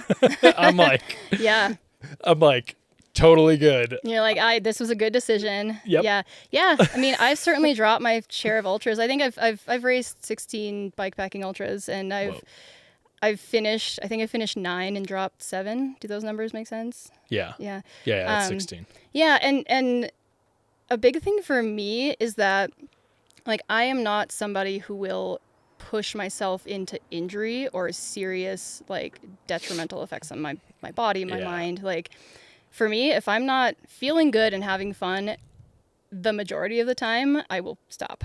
Okay. Yeah. So I kind of call that my self-preservation instinct, right? Which is the, like, I know a lot of people who can push past that easily, and to their own detriment and damage, physical damage later on. Yeah, totally. Yeah, and you know, my first bikepacking race was the CTR in 2018, and I did that. I was a dum-dum. That was your first race. First bikepacking race. Yeah. Oh. Yeah, and I was going for broke. I was like, I had the expedition background. You know, I'd done, like, I think 6 multi-week or month, like, bikepacking / something else expedition. You know, bikepack pack raft, bikepack mountain running, you know. So, like, I knew that I could take care of myself in the backcountry for a long amount of time, and I knew that I could move pretty quickly over terrain. Yeah. And then I had the racing background, you know, of more than a decade of racing endurance, not bikepacking, but, you know, endurance racing. And so I was like, okay, like, I can combine these things. I can do this thing. Seems like a perfect recipe. Yeah. And, you know, I was living I wasn't living in Gunnison at the time, but I was living on the road in my van, but I had lived in Gunnison, Colorado for a few years when I left in 2015, and became friends with Hefe Branham. And, you know, Hefe is another OG who still is occasionally out there, you know, doing the thing. He's got a wife and kid now, but, you know, I watched him race the Tour Divide, and, like, you know, I lived so close to the course, and I was dot stalking him. And when he came through, I drove out and met him, and, you know, he didn't know I was going to be there, but I said hi to him. And just, like, seeing him in that state, like, my first thought was, I could never do this. I could never, ever, ever do this. And then when he finished that race, we went out for coffee, and we were like, I was kind of helping him with some rehab stuff after the race, and we went out for coffee, and you know, he was just talking to me about his experience in bikepack racing, and he's like, you could totally do this. Like, you have all the skills you need. Like, you're obviously mentally tough enough with all this expedition stuff that you do. Like, you should just try. I was like, okay. Yeah. And, you know, so when I did CTR, like, I had this mindset of, like, I want to win the women's race. I want to set the record. You know, like, went for it right away. No tiptoeing into this thing. And it was a dumb move. Like, my body had never done anything like that, you know, like riding through the night. Like, I was sleeping like 2 to 4 hours a night, and my body hated it. And I, like, tore my Achilles tendon partway through the race, like, vertically. I thought I was gonna have to have surgery, but I actually fortunately didn't. But. And, you know, it was one of those things, like, I knew too much. Like, I know how to create a fake Achilles tendon using athletic tape because I'm a PT, right? Like, shit that you do that you should not do because you know too much, you know. So it's like, I did this thing, and I was in the middle of nowhere. Now, truth be told, like, I was considering, this happened on the Cataract Coney segment, and I was like, I can't even walk, much less pedal. Like, I should probably scratch in Silverton. Well, I still had to get there. Yeah. Right. I'm in the middle of nowhere. Yeah. And, you know, it was overnight that it had happened. So that race was super competitive that year with the women. It was myself and Ashley Kerlock were trading leads the entire time, and we could not shake each other. We were always within like 5 miles of each other. And then Alexandra Houchin, that was where she and I met. She was there. Lee was there. There were maybe 3 other women that were like lurking maybe like 10 miles behind myself and Ashley.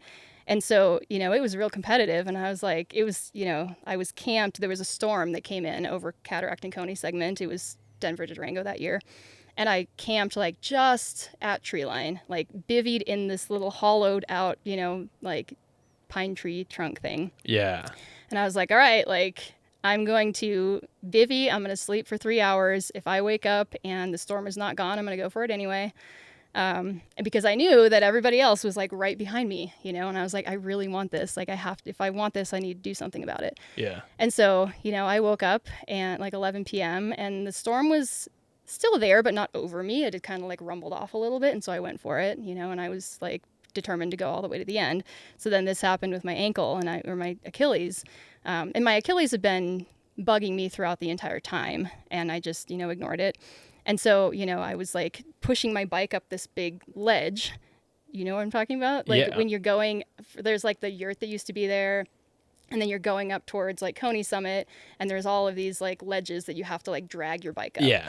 And it might not have remember that. Yeah, and you know, and you're a taller, larger person than I am. I'm 5'2" and 120 pounds, right? So like somebody like me with a loaded bike like has a much harder time with that kind of thing. Right.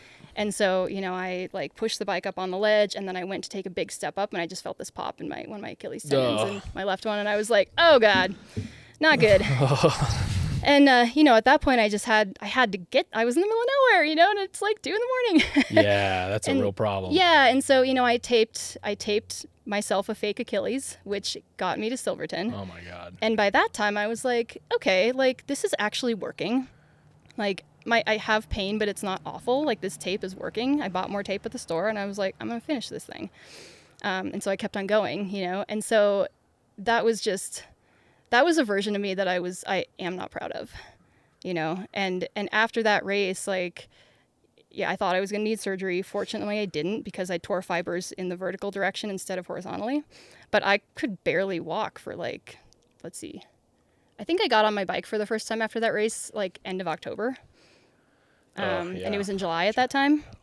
Okay. And so, you know, it was like 2 months before I could even like go for walks, and like 3 months before I could get back on a bike.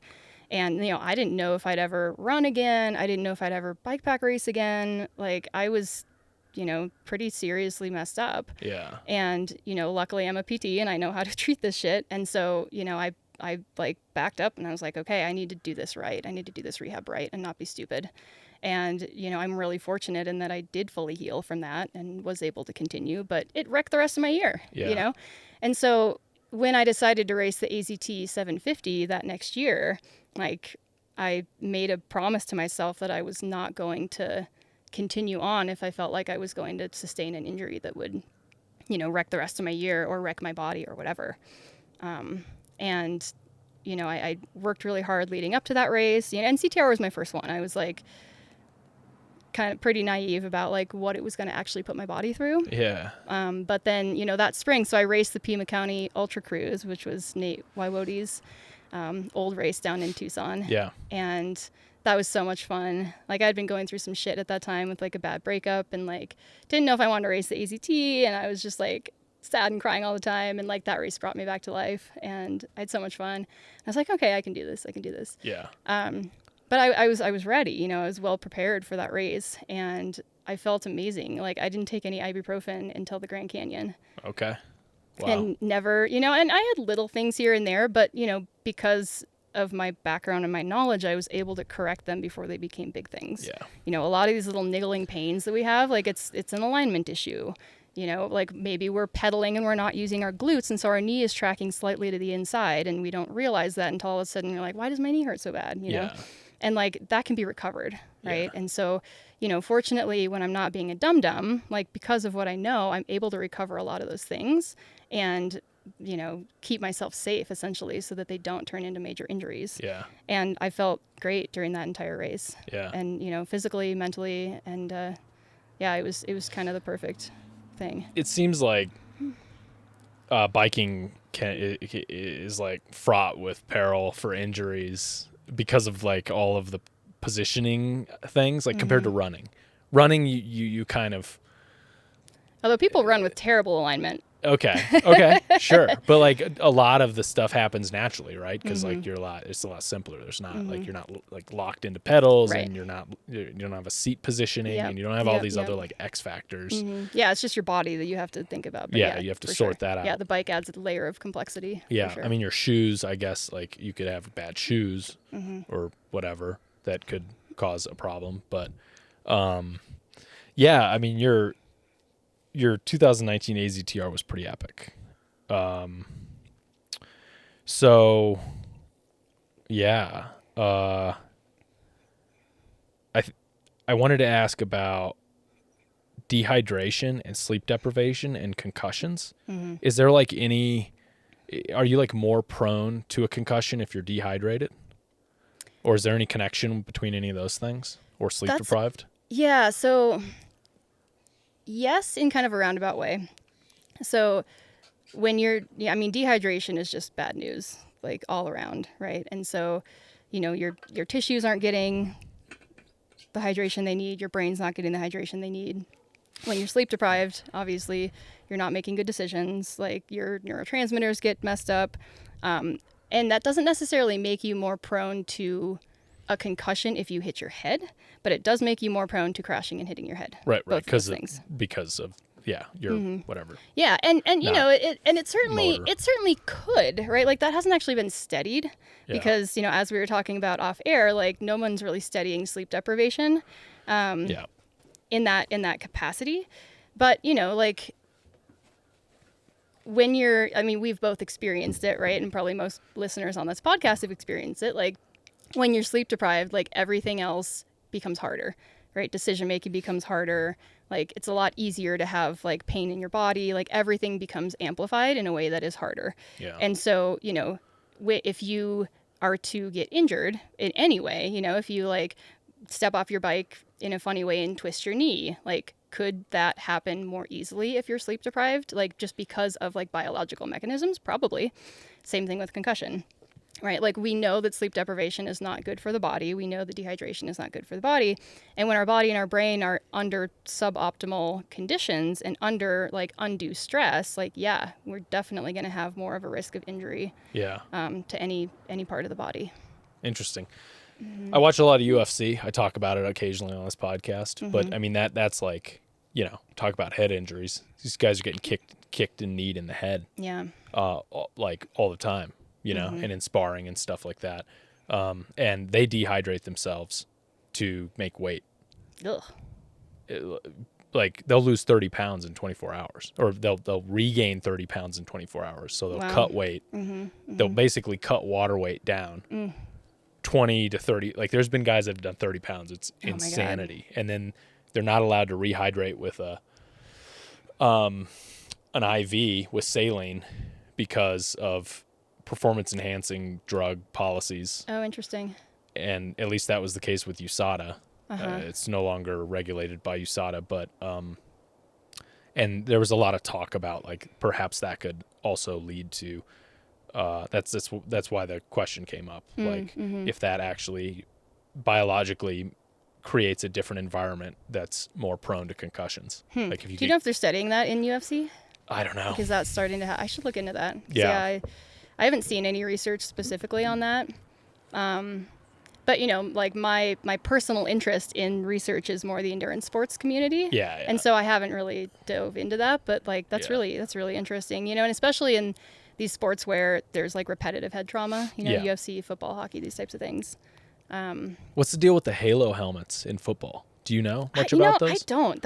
I've literally just like the big padded, like goofy looking things. I've just seen this recently. So, I grew up a huge football fan, and grew up watching the Packers and everything. And then, when I moved into my van in 2015, I didn't like have access to watching games, and I've actually never owned a television my whole adult life. Whoa. And so, I would where I would watch games would be like, I'd be at a sports bar, or I'd be at a buddy's house or whatever, and so.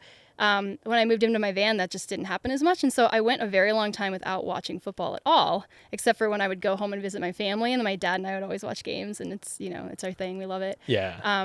But I hadn't seen it for a long time. And then this last, summer, I'm so seasonally confused. Did we just have winter or summer? I don't know. Now I'm confused. Oh my gosh. Yeah. Summer. We just had summer. So let me explain. This is not a brain injury thing. I spend summers in Northwest Washington State where it is very cold. Colder than winter in Tucson. I spend winters in Tucson. Okay. So and you're so not this getting is why I'm those, seasonally confused. You're not getting those like seasonal hits. No. To regulate. No, I'm not. And so anyway, this past whatever season we just had. I'm seasonally summer. confused because I have too many things going on in my life. Oh my gosh. Yeah, it's easy to do, you know.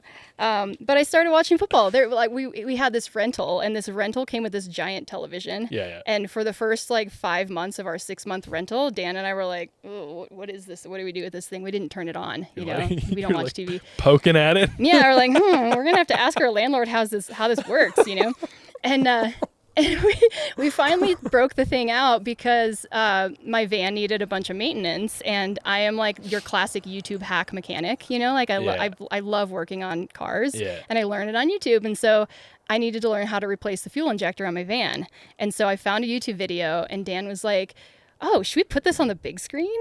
And I was like, "Yeah," and so you know we figured out how to use the TV, and we put the YouTube video on the big screen, learned how to change my fuel injectors. So then we have the TV on, right? And so then we're like, oh, it's football season. We should watch some football. So we start watching football, right? So this past like fall, summer, I've gotten the chance to watch football for the first time in like 5 years. Dang. And I started seeing these Halo helmets. And so I don't actually know much about them at all, but you know, obviously with all of the concussion advocacy and everything with football in the last handful of years. And what is the name of the player? Tua? Oh, Tuivasa or Tua. I don't remember his last name. The guy that 2019 committed or something. suicide. Yeah.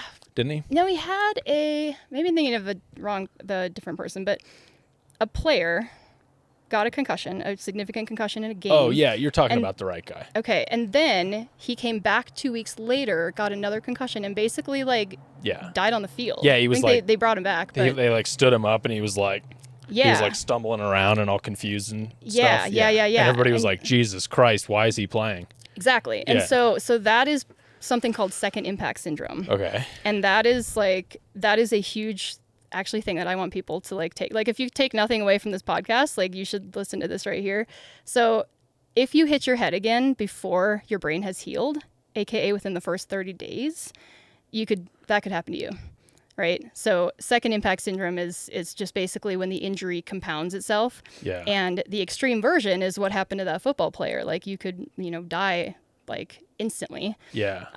Or you might not die instantly, but it will compound the injury. It will delay healing, and you have an exponentially worse chance of having post-concussion syndrome or persistent concussion symptoms. And so, a lot of like back in the day when concussion was not as like just like in the sphere, in the realm of what we're talking about, right? Yeah. It was thought that 7 days was the amount of time it took for a brain to heal. Well, that wasn't set by actual like scientists. That was set by the NFL and the Friday Night Lights thing, right? Yeah. And so, they wanted their players to be back the next week. So somebody would get a concussion, and they actually influenced like medicine. They influenced science and medicine to think that concussions resolve in 7 days. Well, they don't. And so, research over the past like 5, even 10 years are showing that it takes like around like 28 days for a brain to actually heal from a concussion. And so if you get a concussion, you should not hit your head again within the first month. So take that very seriously. Incredibly seriously. Yeah, like the one thing. Yeah. I mean, and for us mountain bikers, it probably means don't ride your mountain bike. Yeah. No, And a lot of people can't handle that. Yeah. A lot of people, and like we were talking about earlier with, like... Well, buy a trainer. Yeah, right? like coping mechanisms and whatever, but like... Get a trainer and like... Get a trainer. Yeah. Go for a walk. Like exercise is good. This is kind of the second most important thing is like, you don't want to rest in a dark room. Like there is a lot of research that shows that after the first 48 hours, if you start low intensity sub-symptom threshold exercise after the first 48 hours, and you continue that will decrease your chances of developing persistent concussion symptoms by a lot. It's like 60% or something. And so, exercise to some extent is good, but not exercise where you might hit your head again. Yeah. And so, go for walks, get on a trainer, when your balance is good enough, or some people don't have balance disturbance with concussion, and some people can spin on a bike path, but like if you're riding on the road with cars, You know, if you're trying to ride fast, if you're out on a trail, like, you know, think about how much our brain is processing when we're out on a trail.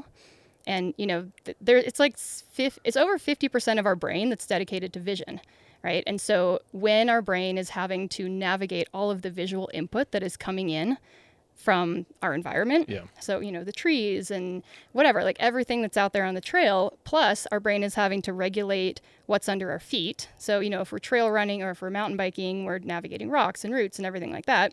Plus our brain is having to, you know, essentially regulate our output, right? Our heart rate, our blood pressure, like our breathing, all the things that happen when we exercise. Our brain's doing a lot of these things, right? And if our brain is also trying to heal from a concussion, they're not going to do those things very well. Yeah. And so, you know, it's not a good idea to put ourselves in a situation where we might hit our head again within that first month. Did what was his name? Tua? I think it was Tua. Did he die? I wish I remembered this story better. I think he like died and was brought back. Yeah. If I remember right. He's not dead. He's like alive now. Yeah. Okay.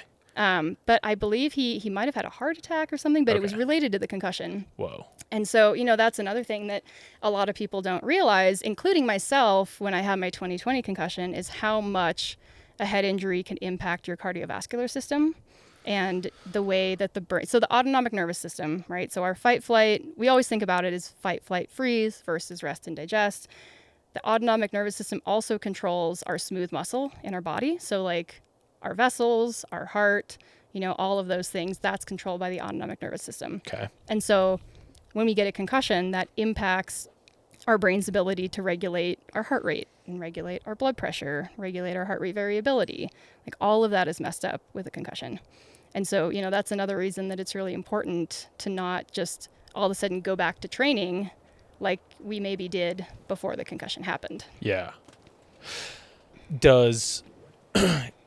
Are concussions prevalent in running, in ultra running? I have to pee. Yeah, okay. Pee time, break time. Break time. And we're back. All right. So runners, concussions, is that a thing? I don't think it's as much of a thing as cycling, but it certainly could be, especially, I mean, I've taken some big diggers running before. Yeah. The speed isn't there as much as it is in cycling, but you can certainly go pretty fast running. And I feel like especially with ultra runners who are commonly in the same state of mind as bikepackers when we're in these events, you know, like that could definitely leave anybody more prone to just being uncoordinated. And sure, you know, if somebody's running and they're going pretty fast and they miss a step or they hit a rock or something and they go flying and they either hit their head or they have a big body blow, like, yeah, they could certainly get a concussion for sure. I don't see it as much as in cycling, but it doesn't mean it doesn't happen. Yeah.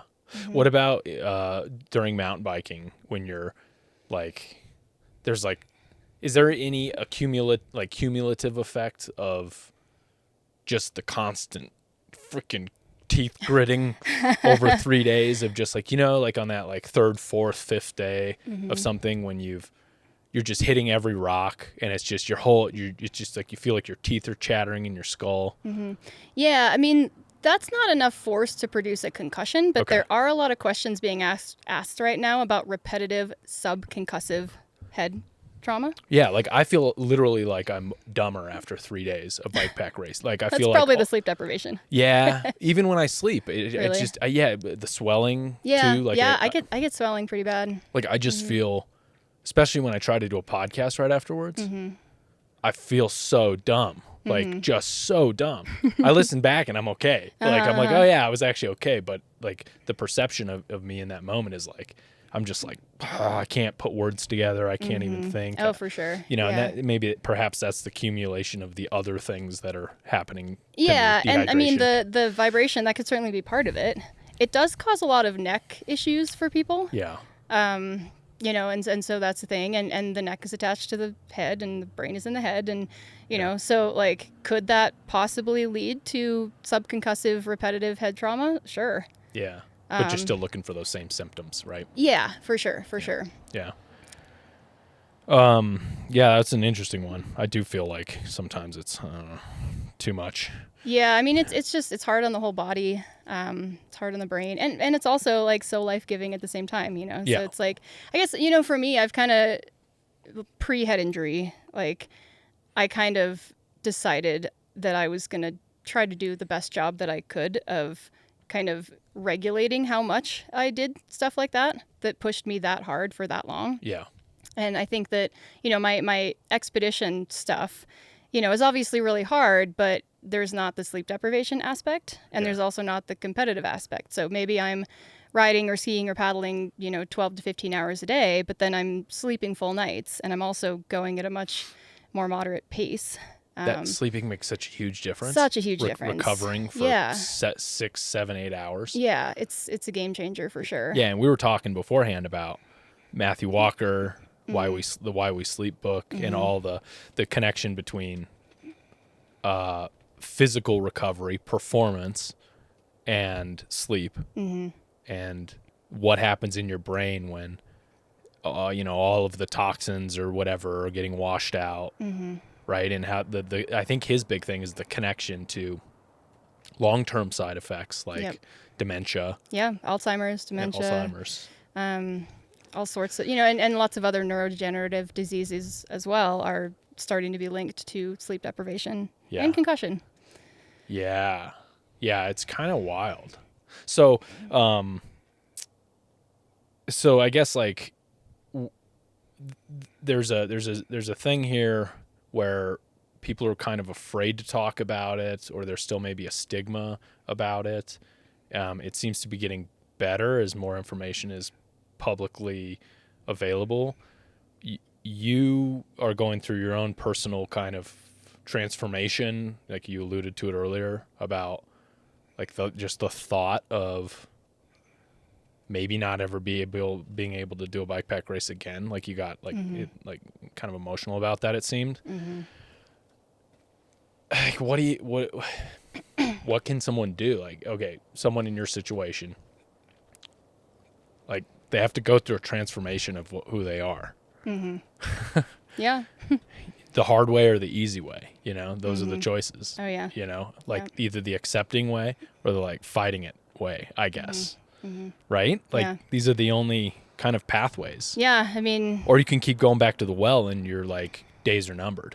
Yeah, for sure. Mentally. For sure. Yeah, or physically. Yeah. And that's kind of what happened for me. You know, like I like to say that like my athlete brain and my doctor brain are fighting constantly. Yeah, you know? it's like like Jekyll and Hyde. Yeah, you know, it's like I know better, and also there's this athlete side of me that, you know, wants to push through and wants to keep going and all of these things. And, you know, so it's like I'm in this kind of unique position where like I have to balance those two sides of me.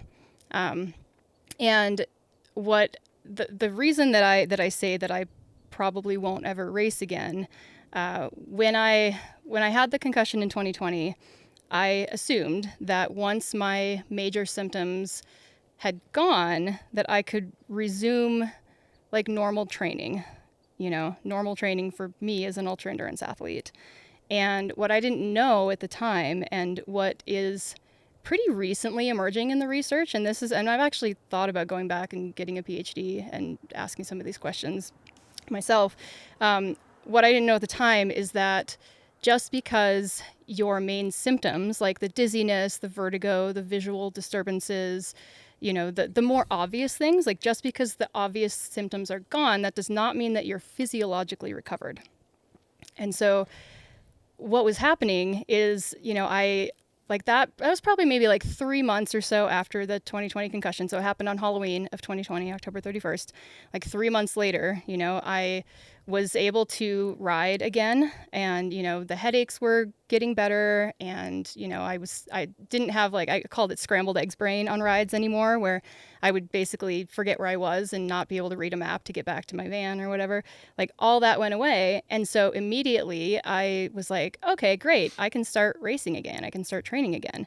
And so because I had that fitness to begin with, like, it was very easy for me to all of a sudden just start going out and doing 6-hour rides again and doing intervals again. And, you know, I did I think it was 6 months after that I did a pretty gnarly bikepacking trip with a friend of mine near Logan, Utah, which is where we were living at the time for Dan's grad program. And then I did the Oregon Timber Trail race. And, you know, about 250 miles into that race, I realized that things were very, very wrong. And the biggest like thing that was happening with the bikepacking trip, with my training rides, with that race, I couldn't sleep after a big ride or after a day of racing or a day of like just being out in the mountains. And that was very uncommon for me. Like I used to be a great sleeper. Like, you know, I would lay down to sleep in a race and I'd be out for as long as I, you know, would let myself sleep. Yeah. And, you know, on bikepacking trips or expeditions, I got great sleep. And, you know, after the concussion, I wasn't sleeping after these races, after these big days. And I didn't know why. I didn't know why it was happening. And so I just, you know, kept going. And over the course of that first year, like my symptoms started to come back. I started to really spiral down, right? And like, you know, suicidal depression at the end of that first year, like physical symptoms all back. I couldn't make a sandwich again because of that executive function thing. I was like, what is going on? And, you know, at that time, like I decided to see a therapist that specialized in like helping people navigate life after brain injury. And it was like, I think I only saw her twice. And the very first time I ever saw her, like she, you know, looked me straight in the eye and she said, you have got to stop trying to be the person that you were because that person is not here anymore. She literally said that person is dead and she's not coming back. And she said the only way that you're ever going to move forward is to let that person go so that you can figure out who you can be now and who you can become post brain injury. And that was such a, like, I mean, I think I stared at her for a solid 5 minutes without saying anything, you know. And it sounds morbid to tell somebody like your old self is dead, but like that's what I needed, you know? Yeah. Because I was pushing. Like I thought I was better enough to go back to who I was. And so, you know, I pushed and pushed and pushed, and I didn't realize what was actually happening physiologically. And you know, I only figured this out actually about a year ago. Like the whole reason that I wasn't able to sleep after big training days or after, you know, during bikepack races, I just figured this out a year ago, right? But it was, you know, after that first year when she said that I realized like, okay, like I need to actually take this seriously. I need to stop pretending this isn't happening. Like I need to stop listening to the people that are like, oh, you look great. You must be healed. You look great. Yeah. You know? And I was like, yeah, you're right. I do look great. Like I'm healed, you know? And I just like, I continued to have this narrative for the entire first year, and it really held me back. And, you know, I think it was kind of at that point where I realized like, okay, like I'm not going to be who I am. Like I'm not going to be who I was. Like I can still have elements of who I was, but like I need to treat myself as a different person. And like that was just such a key turning point for me in my journey when I realized that I couldn't just go back to who I was. Yeah, it reminds me almost of like, it's got elements of addiction recovery. At least the first part of like getting real. Like I never went through recovery, but just the bits that I know about it. The acceptance factor that you have a problem, right. You know, is the first step to moving forward, right? Yeah, that like there's something that they say back to the MMA thing. There's something that I always hear, like if you get in a street fight or whatever, and you knock the other guy out, and they hit their head on the concrete, their life has changed forever. That is not the same person that wakes up. Yeah, right. You know, and that's you're like after the fact coming to the realization that like you're a different person now, and you need to adapt differently. Yep. And status quo of what life was before is done. Yeah. If you want to try to continue to have a healthy life physiologically. Yeah. Right. Yeah. Otherwise, you're just going to keep, you know, doing damage to yourself. Yeah, totally. And that's not everybody with a concussion, you know, like I don't want people to think that like if you get a concussion, this is your path, you know? Yeah. Because a lot of concussions do resolve on their own within the first month. Yeah. And especially if people get early intervention. You know, like if somebody got a concussion, you know, 2 days ago, a week ago, and they call me up, you know, and they're like, all right, like, what do I do? Like, I'm going to tell people what to do to not fuck themselves. you know?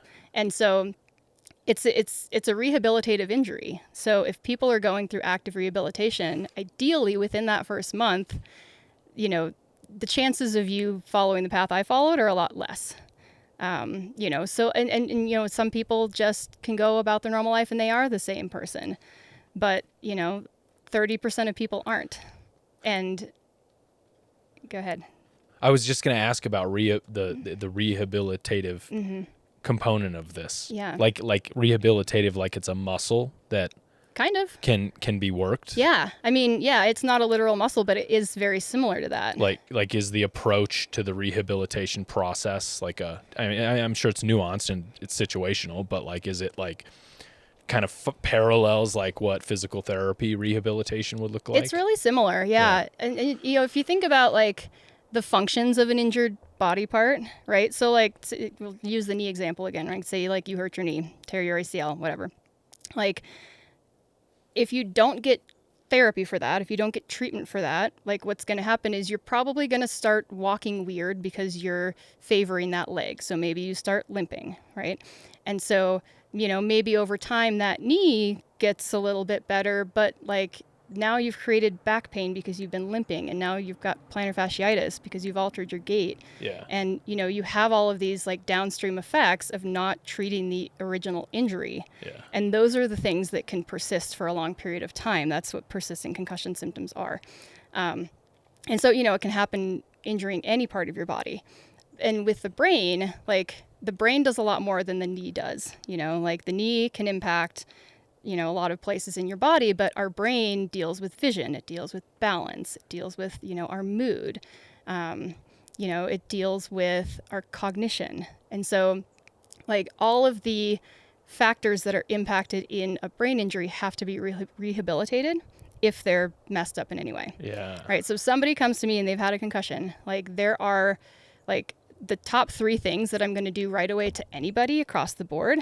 Like everybody has physiological impact and everybody has metabolic impact. Okay. So the physiological stuff, we're going to deal with the nervous system, right? Like we're going to be in sympathetic overload, fight or flight. So I'm going to teach people techniques to help regulate their nervous system.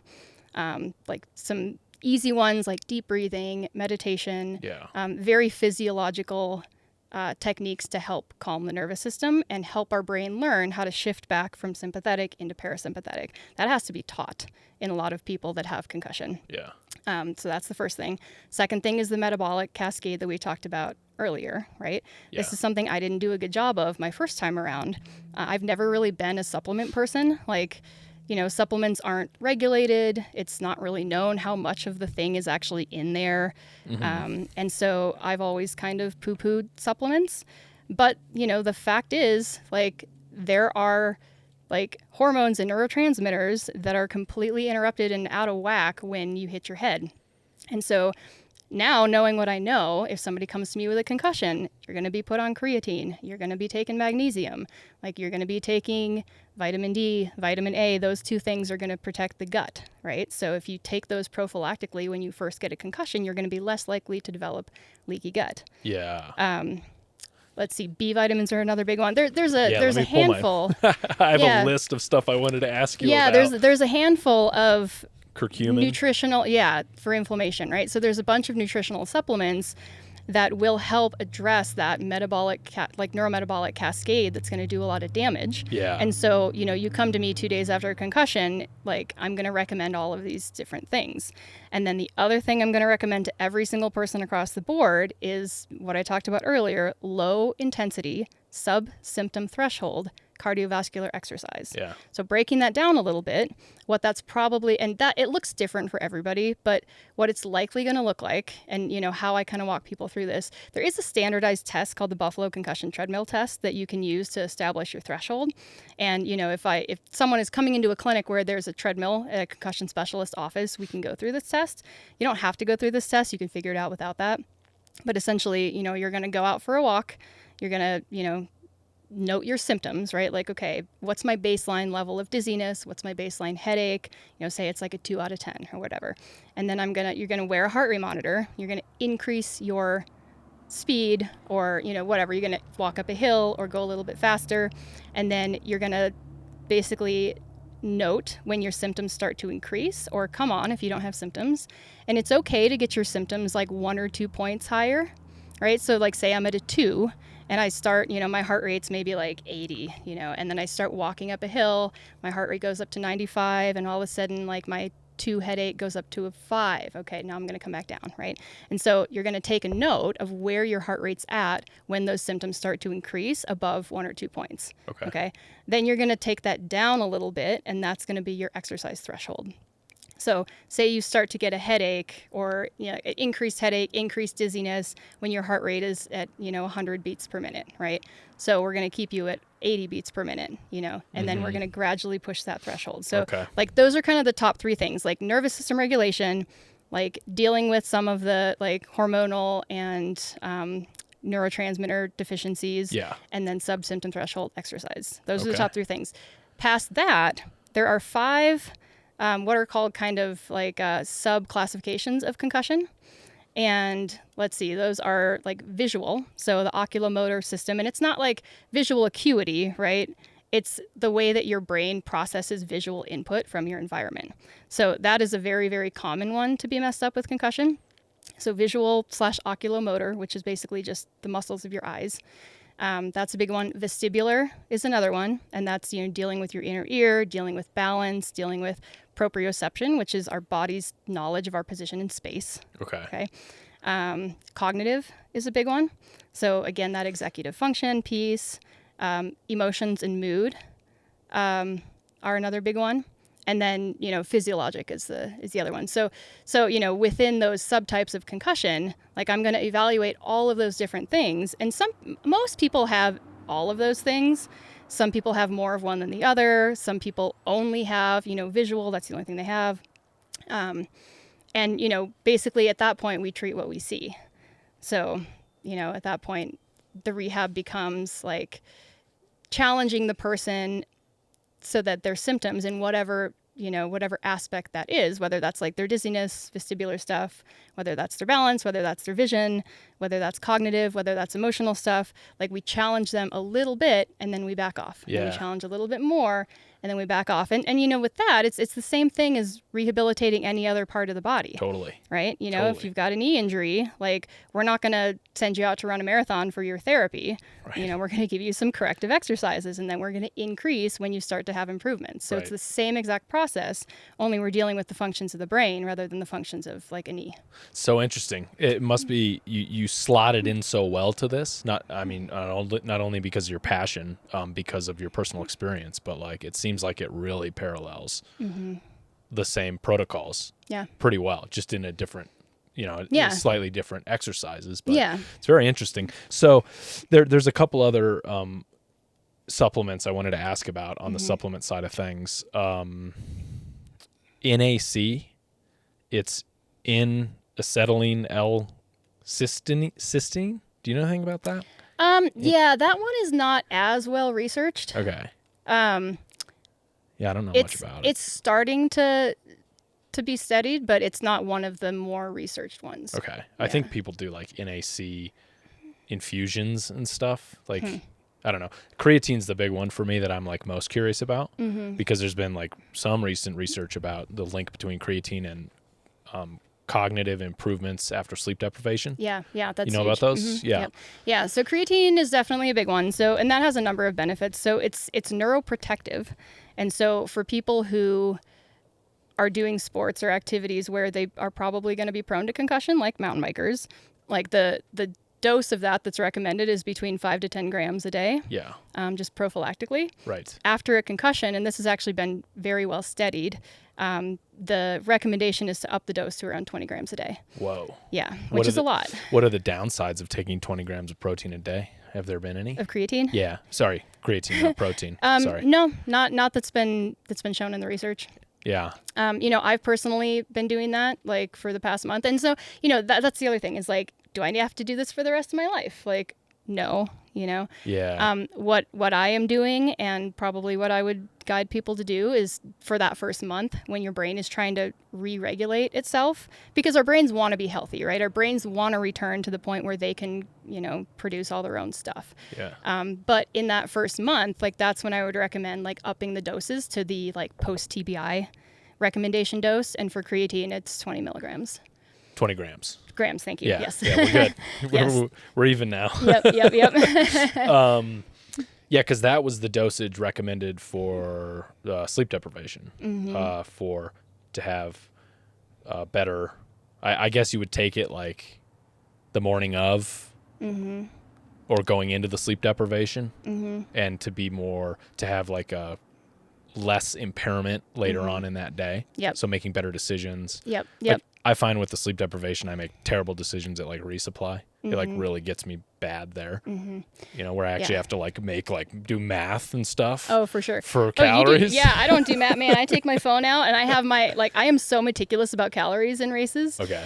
Which I know a lot of people aren't, but I very much am. Yeah. And so before I get to a resupply, I know exactly how many calories I need. And so, you know, say I need like 7,000 calories, I take out my phone with my calculator and I do 7,000 minus. And then when I put things in my cart, I minus like the amount, you know? So for me, like I've completely taken the thinking out of it. Perfect. Like that's ideal, right? Yeah. Like I intended to do that on CTR and I just didn't. I don't know. I just didn't. And I paid for it. Well, and you have to have the wherewithal to remember to do it too. Yeah. Right. Well, and that just comes with time. Yeah. For sure. So what is the, like, back to the creatine, what is the, when you said it was a neuroprotector? What did you call it? Neuroprotective. Neuroprotective. Yeah. So like, what does that mean? So essentially it means that, and you know, there's, I don't know the biochemistry of it, you know, but neuroprotective means that it's something that protects the brain. Okay. And so it protects the brain from concussion. I mean, you can't stop you from getting a concussion, but basically it protects the brain from like a high stress incident. Yeah. Whether that's like a physical high stress incident, a mental or emotional high stress incident, like that's essentially what neuroprotective means. Yeah. And there's different chemical processes for each like neuroprotective molecule that exists. Like they work in different pathways, and I'm not a neurobiochemist, so I don't know, you know, those particular pathways, but that's essentially what it means. It protects the brain. Okay. The other thing that creatine does after a brain injury or after a stressful event, but especially a brain injury, is it does help with that ATP production, and it helps with that energy deficit.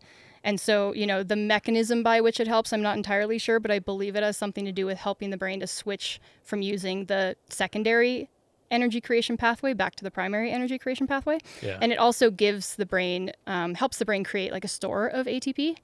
And so when you get a concussion, you're less likely to have, and that's that neuroprotective effect, right? So you're less likely to have as much of an adverse response to that neurochemical cascade if you already have that on board. And then once you get a brain injury, just upping that dose just really helps your brain to kind of recalibrate. Interesting. I mean, creatine was so like, it was so broed out for me for so long. Yeah. And it's so interesting because I've been telling a few people like, oh yeah, I think I started taking like 5 grams a day of creatine. And mainly for like training, some like training recovery benefits on that apparently. And they're like, what? I know. Creatine? That was my response when I first learned about it for TBI. I was like, are you kidding? It's like, you're a bro now. Yeah. What are you going to like get shredded? And no, and it's like really well studied. Like, yeah. It's probably the most well studied and well validated. So is there a spectrum of good and bad creatine you can buy on the market?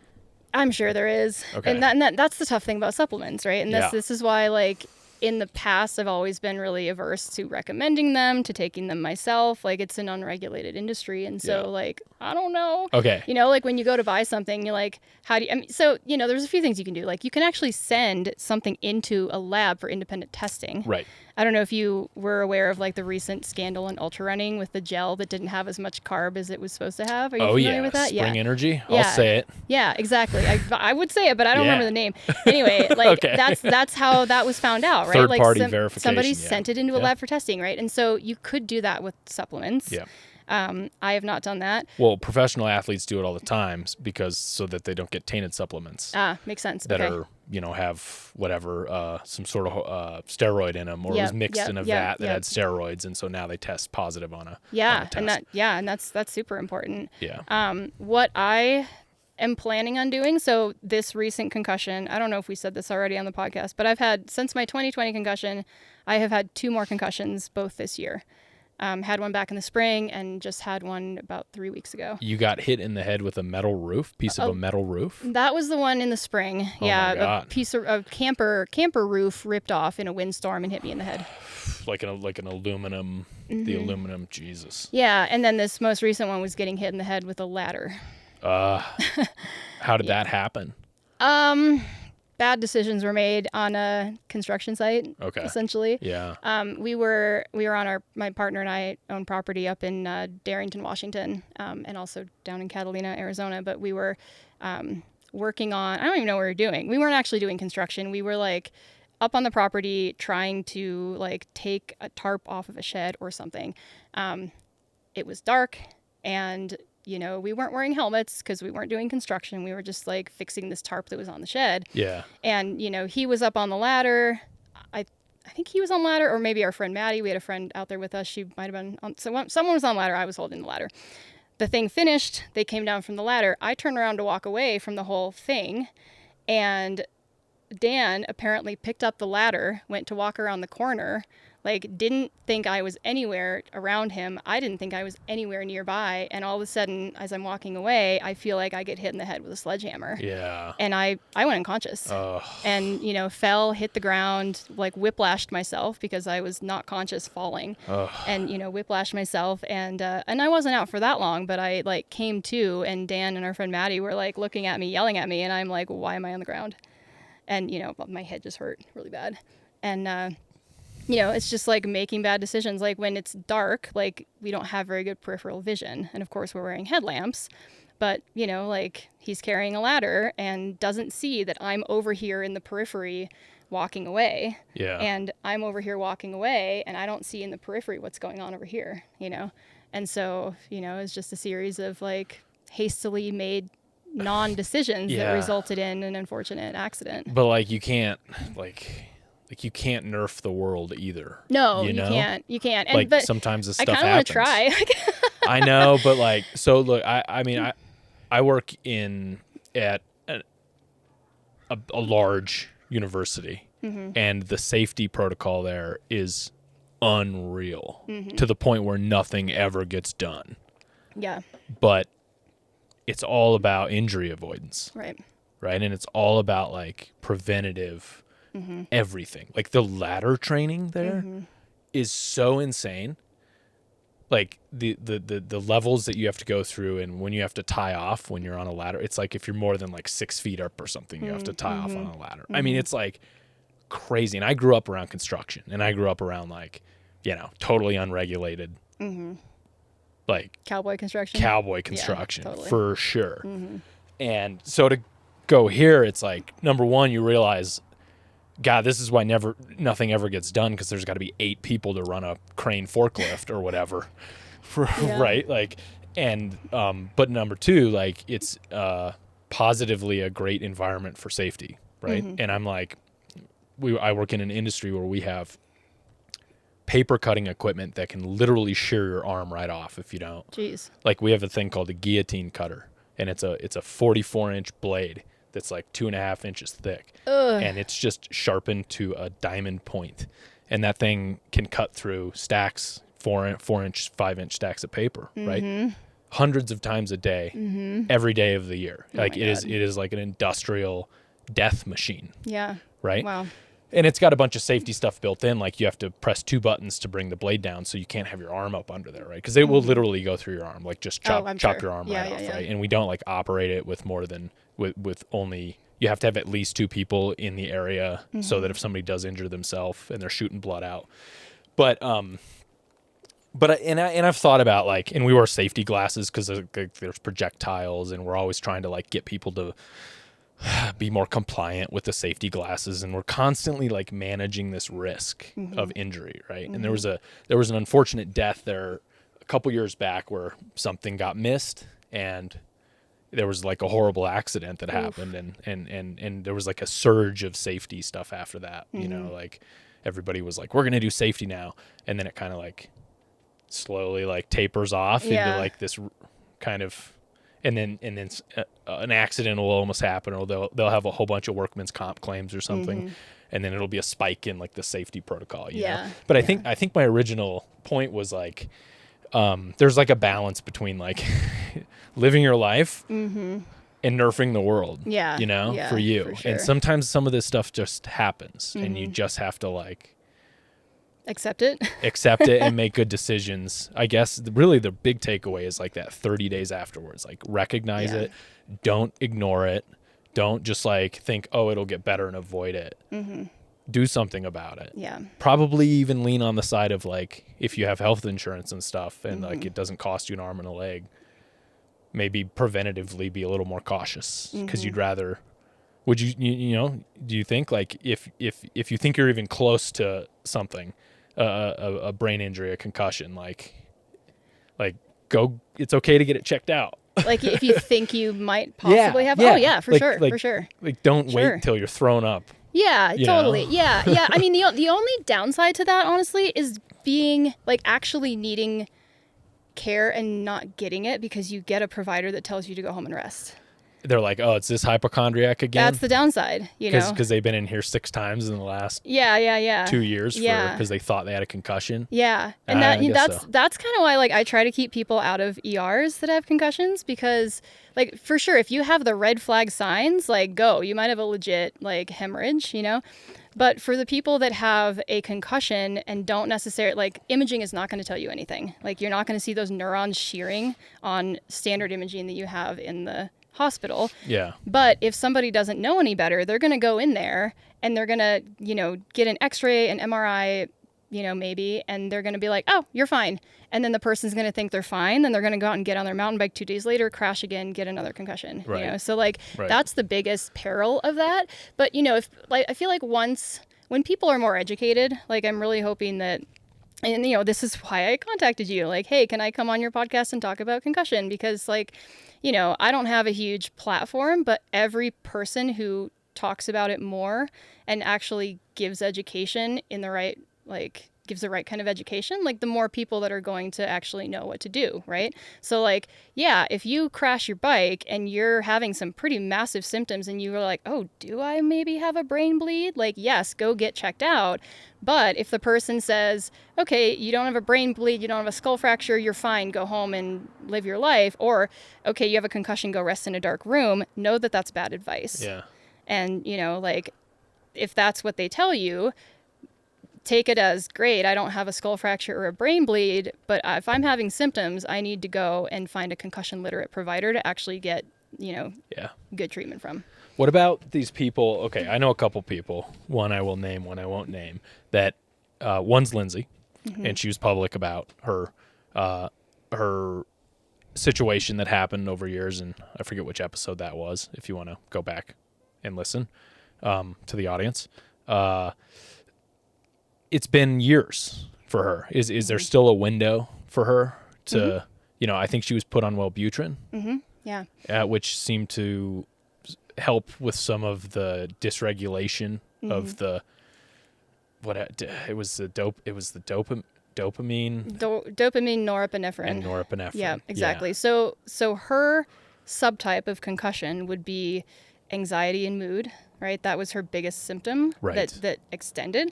But also, you know, with her, like, she didn't, in the beginning, because she didn't know any better, she didn't even know she had a brain injury, like, she didn't take care of that neurometabolic cascade in the beginning, and so her inflammation persisted, right? So, like, she's got the anxiety and mood subtype that you can treat. You know, in her case, it was Wellbutrin, but she did a lot, right? She did therapy. She went and got committed herself, you know, to these programs. And so, like, she, like, those are great things to do to treat that subtype of concussion. But ultimately, like, she also had to treat, like, the neurometabolic cascade that resulted in inflammation and, like, you know, lack of, like, she had the leaky gut thing. Yeah. You know, and so because for her it had been so long, it was no longer just inflammation in the brain and the nervous system, it had gone to her gut. And so, you know, for her, like, yeah, like if like right now, and I think she's doing well now, isn't she? Yeah. I'm going to do another pod with her over the holidays. Oh, cool. And see, check in and just see what's new with her. Yeah, I saw her a couple times last winter. I saw her, we were at the Dirty Bunny Century race together in Tucson. And then I went to 24 Hours of the Old Pueblo just briefly to see some friends, and she was racing. And I saw her, I hung out with Tina Uli, who was her, I want to say pacer. That's not the correct word. Who's the person who feeds you and crew? Things. Crew, yes, yeah, crew. You. Yeah. Tina was her crew, and cool. So Dan and I both know Tina Uli, and so we were hanging out with Tina. Saw Lindsay come through. She was crushing it. You know, like she seems to be doing really well. Great. I haven't talked to her super recently, but like for someone like her or someone like me, I mean, so I went about a year ago. So October of 2023 was my last attempted race. And before that, so like back up to like winter 2022, 2023, I had gotten myself to a point where I was back to adventuring and like still had some cognitive symptoms and a little bit of visual stuff, but like I was pretty dang fine, and fine enough that I felt good about like getting back into bike pack racing and like multi-day adventures. Do you know Esther Harani? Yeah, I definitely know her name. Never met her. So she and I, she's a big adventure partner of mine, and she and I had this big, multi-sport bikepacking, pack rafting mission planned, right after Pinions and Pines, so, and then my buddy Chris Reichel, he and I did a bikepacking trip in Mexico in early May. And so, I got myself to the point that I was doing really well, except for the sleep thing. Yeah. So I was still dealing with insomnia, especially after like intense or long exercise. And so, at that point I was like, well, I don't know why this is happening. Like I've done so much research. I cannot figure this out. Like I'm just gonna, try to do the best I can and, sleep well in life, and if I can, and so I'd gotten pretty healthy. I raced Pinions and Pines on a single speed. Like my race got cut short, but like I felt amazing. I rode like 23 hours straight through, and then like laid down for an hour, didn't sleep, but like rested, and then got up and rode another like 15 hours before they pulled us off the course. And so, I raced that, felt really good, did that trip with Esther. I think that was 8 days or something, felt really good. Early July, I did a race, a mixed terrain, kind of gravel single track mixed terrain race up on the Olympic Peninsula. And I felt like my old self. And I ended up besting the women's record by 8 hours. And I think I was 4th overall or 5th overall or something like that. And, after that race, I was just like, oh my gosh, like I'm back. Like I can do this again. Like there are things that I need to think about that I didn't before, like with my brain and everything. And but like that whole race, I kept checking in with my brain and my body, and I was pushing really hard, and I was like, it was the first time that I've let myself push hard in a race since the brain injury. Yeah. And the brain injury was October 2020. I did Highland Trail 550 in 2022 just to see if I could still ride that distance, but I wasn't pushing it very hard at all. Yeah. And so, this race was the first time that I was like, I think I'm healthy enough to do this. And so I pushed really hard, and I kept asking myself, like, is this okay? Is this okay? And I just kept getting this yes, yes, keep going. This is okay. Yeah. And so, I was like ecstatic because, I was like, I can do this again. This is great. And then the down spiral started, and like, it's like all the energy was sucked out of my body, and I just never recovered from that race. And so I tried another race a couple months later, just thinking like, oh, maybe I, just needed a bunch of time off. I took like 2 months off. And the first 3, this was called the Dark Divide, another mixed terrain race up in Washington. The first 3 hours I rode really well. And then it's like somebody just pulled the plug out of my gas tank, and all the fuel leaked out, and I never recovered. And I finished the race, but it was like slow and painful. And it was so weird because like, there was no injury. My body felt fine. If I felt like I was going to be injuring myself, I would have pulled out, but I just had no energy. And it's like, I remember telling Esther after the race, I was like, I have all this fitness, but I can't access it. Like I don't have the energy to access the fitness that I have. Yeah. And so, that happened all of 2023. Esther and I did a bikepacking mountain running trip where it was the same thing. Like I felt like with every step and with every pedal stroke, I was digging my own grave. Like that's how it felt. Whoa. And I was just like, what is happening to me? I don't understand. And, I wasn't sleeping during any of these things. So all of the all of the events I was doing, even if they weren't races, like they were sleep deprived because I couldn't sleep. Like the trip with Esther, the second trip was like 7 days. I didn't sleep at all for 7 days. And we were, like riding or running 15-hour days. And so, I had planned to try the AZT 300, and I'm an optimist, and sometimes it really gets the better of me. Yeah. Because I say to myself, like, well, maybe I'll feel good. Maybe I'll be fine. Like, maybe is a blessing and a curse, like in my previous life before the brain injury, there were a lot of things that I've done in my life because I've just been like, well, maybe I could, and then I can. Yeah. Right. But now, like, maybe gets me in trouble. And so, I basically I just kept thinking I needed more rest. I was like, maybe I just need more rest. Maybe I need more rest. And so between that trip with Esther and the AZT, I just rested. And so I was like, well, maybe I'll be fine. Started the AZT 300 on my single speed. I was like somewhere above Kentucky Camp, in those hills, like before you drop down, towards the highway. And again, I felt like I was digging my own grave with every step. And I sat down and I was like, God, what do I do? Like, I don't understand what's happening. And I called Esther, I texted her or something. And I was like, I feel like I'm digging my own grave again. And she just said, stop digging. Yeah. And I was like, yeah, you're right. That was 23? Yeah. That was that was pretty much exactly a year ago. Yeah. Yeah. And so I stopped digging. I pulled out and I, rode home basically and to Tucson. And that was when I realized, like, I don't know what's going on, but I am not okay and I need to figure this out. And so I, took my own advice and Googled like concussion specialty physician Tucson. And I came upon there's a clinic called Spark Sports Medicine. And I went and saw a doctor who specializes in complex concussion management. And, I basically like wrote him this novel, this like intake, everyone has intake forms, I wrote him this novel about like the whole journey I'd been on, like the whole roller coaster, like I get better and then I don't, and then I get better and then I go back down. And the sleep thing had been this through line. And, I just could not figure it out. And I get in there and, he is talking to me and he does a bunch of tests on me. And he's like, I think you have dysautonomia. And I was like, he said exercise intolerance. You have exercise intolerance dysautonomia. And I was like, no, I don't. And do you know what that is? No, I need a definition. So the typical presentation of exercise intolerance dysautonomia, so it goes back to the autonomic nervous system that gets messed up with concussion, right? Sympathetic, parasympathetic. Yeah.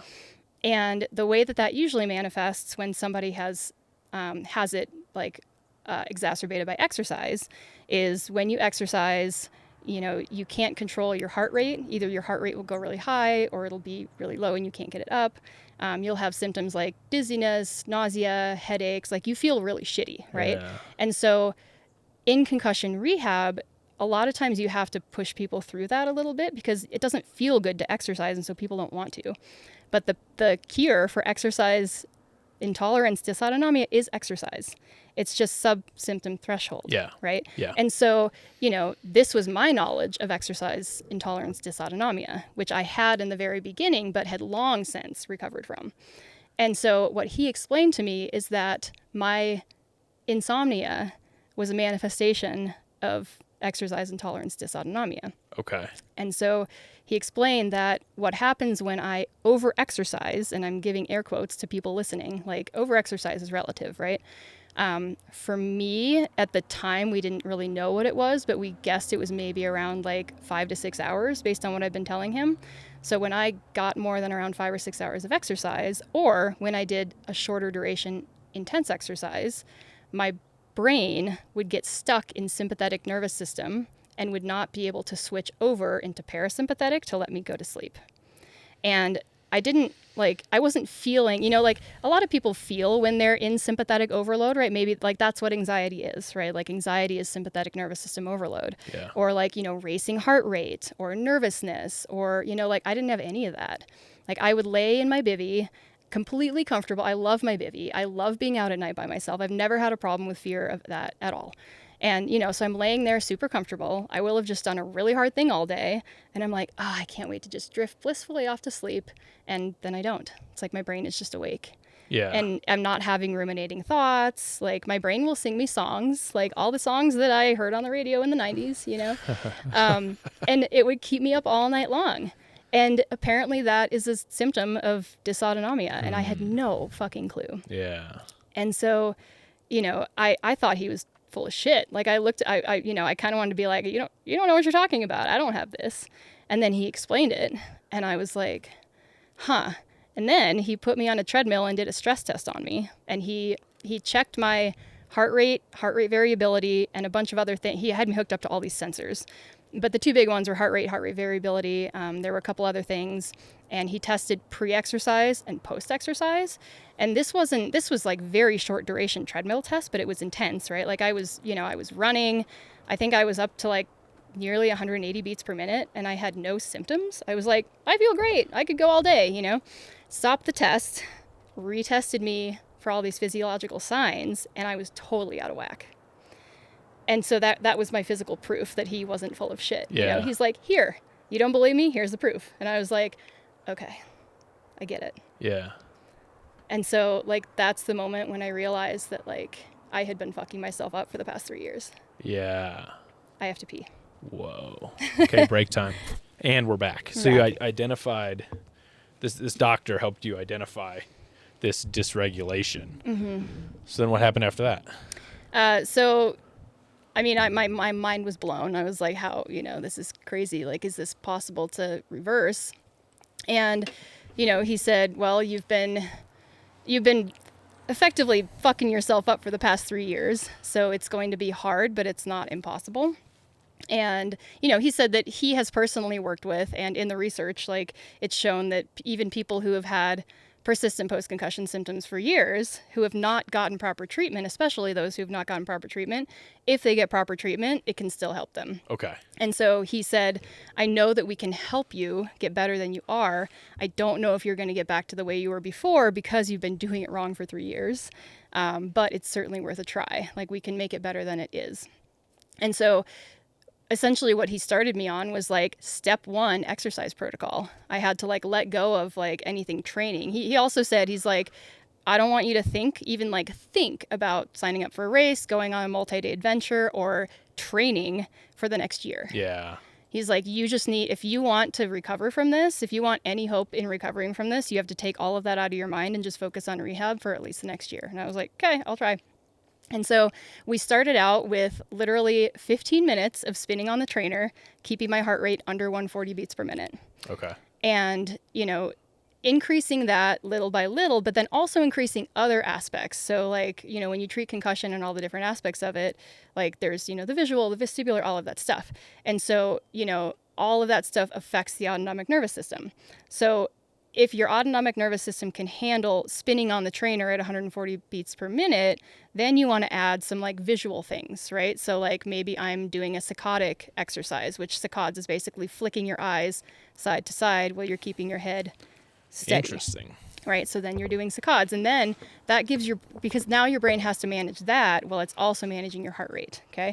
And then you can also add cognitive stuff, so... Crossword puzzles. Exactly, that's exactly what I did. I was going to say, they made you do crossword puzzles on the trainer. Yeah, crossword puzzle, like find a word things, while I'm on the trainer. So, you're increasing what your brain is doing while you're maintaining that heart rate. Wow. And then you move up to, okay, we've done this, you can sleep, that's good. And the other thing that I started doing, which he didn't actually tell me to do, but I found this myself in the research, was tracking my heart rate and heart rate variability pre and post exercise. And he did that during the test. Right. But I started doing it every damn day. Okay. Because that was really the only way that I would know how my body was responding, except for the insomnia thing, right? And so before I would get on the trainer, I would check my heart rate and heart rate variability. I would see what they were. I would get on the trainer, do my workout, and then within 15 minutes to an hour after stopping exercise, those metrics should return to pre-exercise levels. Okay. And so I would track that, right? And so if they would return, in the beginning phases, they would typically return, it would be more like 15 to 30 minutes. Once I got to the point where I was actually getting to ride my bike, like for real out on the road or the trail, it would take sometimes hours for those metrics to recover. And so, it was just very regimented protocol of like, we're going to increase it a little bit, then a little bit more, then a little bit more. And so all winter, all I did was spin on the trainer, This was last year, not this past winter. Yeah. And, eventually it started to get better to the point where, fast forward nearly a year over, and then, I had these setbacks because I had another concussion in the spring. Yeah. So then I'm starting over, right? But before the concussion in the spring, I was up to 2 hours of mountain biking on a trail, keeping my heart rate under 160 beats per minute. And, my metrics would recover within an hour and I would be able to sleep, right? Any more than that, and I wouldn't be able to sleep. And so, then I had the concussion in the spring, then I started the protocol again. And before this last concussion, I was up to being able to ride for about 3.5 hours at a moderate, heart rate under 160, 2 to 3 days a week. But multiple days in a row, I couldn't do it. And not just riding. So I whitewater kayak, whitewater pack raft. Yeah. I went on a whitewater trip where it wasn't even an overnight. I was sleeping in my van, so I thought it'd be fine. But I was like, I was paddling 4 to 5 hours a day for 3 days in a row, and I did not sleep at all. And then, what happens then is that it throws me into an insomnia episode in life. Yeah. So it's not just that isolated thing, which this is why I'm not returning to racing, at least not anytime soon. It's not just the 3 days that I'm doing the thing. That will make it even harder for my brain to switch back from sympathetic to parasympathetic, and then that carries over. Yeah. So then I'm in an insomnia episode for a month, and then the rest of my life is fucked, right? Yeah. So so I've been working on this over the entire past year. It's so delicate. It totally is. It's all so delicate and interconnected. It is, and that's why I feel like people that are experiencing persistent symptoms like this, whatever they may be, you need to be working with a provider that knows what they're doing. For sure. And it was my physician, Dr. Mo, he's the one that inspired me to get concussion specialist training. He was like, you would be such an impactful provider because of what you've been through. Yeah. He's like, you've been a PT for 15 years. You know how to do treatment progression. You just need to know the specifics of what is the recent research in concussion? What are the best practices? What's the evidence say? And so, he really inspired me to take that on last, I guess it was winter into spring, when I did that 4-month concussion specialty training. Yeah. And, now that I have that training, I can essentially treat myself. And I'm N of 1 for all of these experiments that I'm now doing on myself. If I tweak this, if I increase the visual stimulation but decrease the heart rate, are my metrics going to come back quickly? Mm-hmm. Okay, that's good. Now I increase the heart rate, decrease visual stimulation, right? Because you can't increase all of the elements at once. If you increase one, you decrease the other. Right. So if I'm increasing my intensity or my duration of exercise, I need to decrease the visual stimulation. So, when I was mountain biking at, a heart rate of 160 with all that visual stimulation, if I want to start to push my heart rate over 160, I go back on the trainer where there's less visual stimulation. My brain doesn't have to worry about balance. All it has to think about is heart rate. Right. So it's really, really nuanced, and there's so many facets of it. Right. And that, it's just anybody who's dealing with this stuff, there is hope even years after, but you should really be working with a provider that's literate in this stuff. Yeah. I actually, over the summer, after the concussion in the spring, I had a lot of visual issues happening. And, I couldn't be on screens for more than an hour and a half at a time, which as a virtual therapist and coach, that was a big problem. I couldn't drive in the rain. I couldn't drive in traffic. I couldn't scout rapids. I would get really bad vertigo scouting rapids. I had to stop riding again because of I would get vertigo on the bike, and I started having these stupid little crashes. I was like, I'm going to hurt myself. Yeah. And so, I was doing vision therapy on myself, but that's a hard thing to do because you can't see what your own eyes are doing. And so I actually went to a neurooptometrist and got a 3-hour-long evaluation to figure out exactly what my eyes were doing. Turns out the two eyes were not working together at all. They were doing the right things on their own, but they weren't working together. And so I had vision therapy from a neurooptometrist, very intensive vision therapy for 2 months. And she was amazing. She was a great mentor as well. She's like, oh yeah, if your patients present like this, try these things, Yeah. And we got to, talk as providers, but also she, just taught me so much, and she helped me so much. And at the end of those 2 months, all of those visual symptoms were literally gone. It was so cool. Yeah, well, you're so passionate about this. It's unfortunate the reason why you are, but the positive side is if you can help people, you're not just running numbers through a system. Right. You're you got a lot more skin in the game here. Blood, sweat, and tears in this thing. to help other people and passion for it. Yeah. So it's really special. I mean, it's unfortunate how you got here and that you've had to go through those things, but like it makes you a really special person to be doing this and helping other people. Mm-hmm. Yeah. Both in physical therapy and in the concussion therapy. Yeah. And I realize that, and it's kind of a lot of pressure, like I'm definitely like, it's a lot of, but I accept it, Yeah. It's like, it's a responsibility that it feels intimidating because I don't feel like I'm that cool, but also like I have been through it and I do have the education and I do have the knowledge, so it's like, I know that I'm in a position that I can help a lot of people. And, I certainly, I remember like in your podcast with Lindsay, like she alluded to this, and she and I have talked about this pretty extensively too. Like I would not, like, I don't wish to go through this again. I wish I hadn't gone through it. Like, I don't feel like it happened for a reason. I don't feel happy that it happened. Like, I wish I could, like Lindsay said, hit the reset button and go back, because I loved my life before.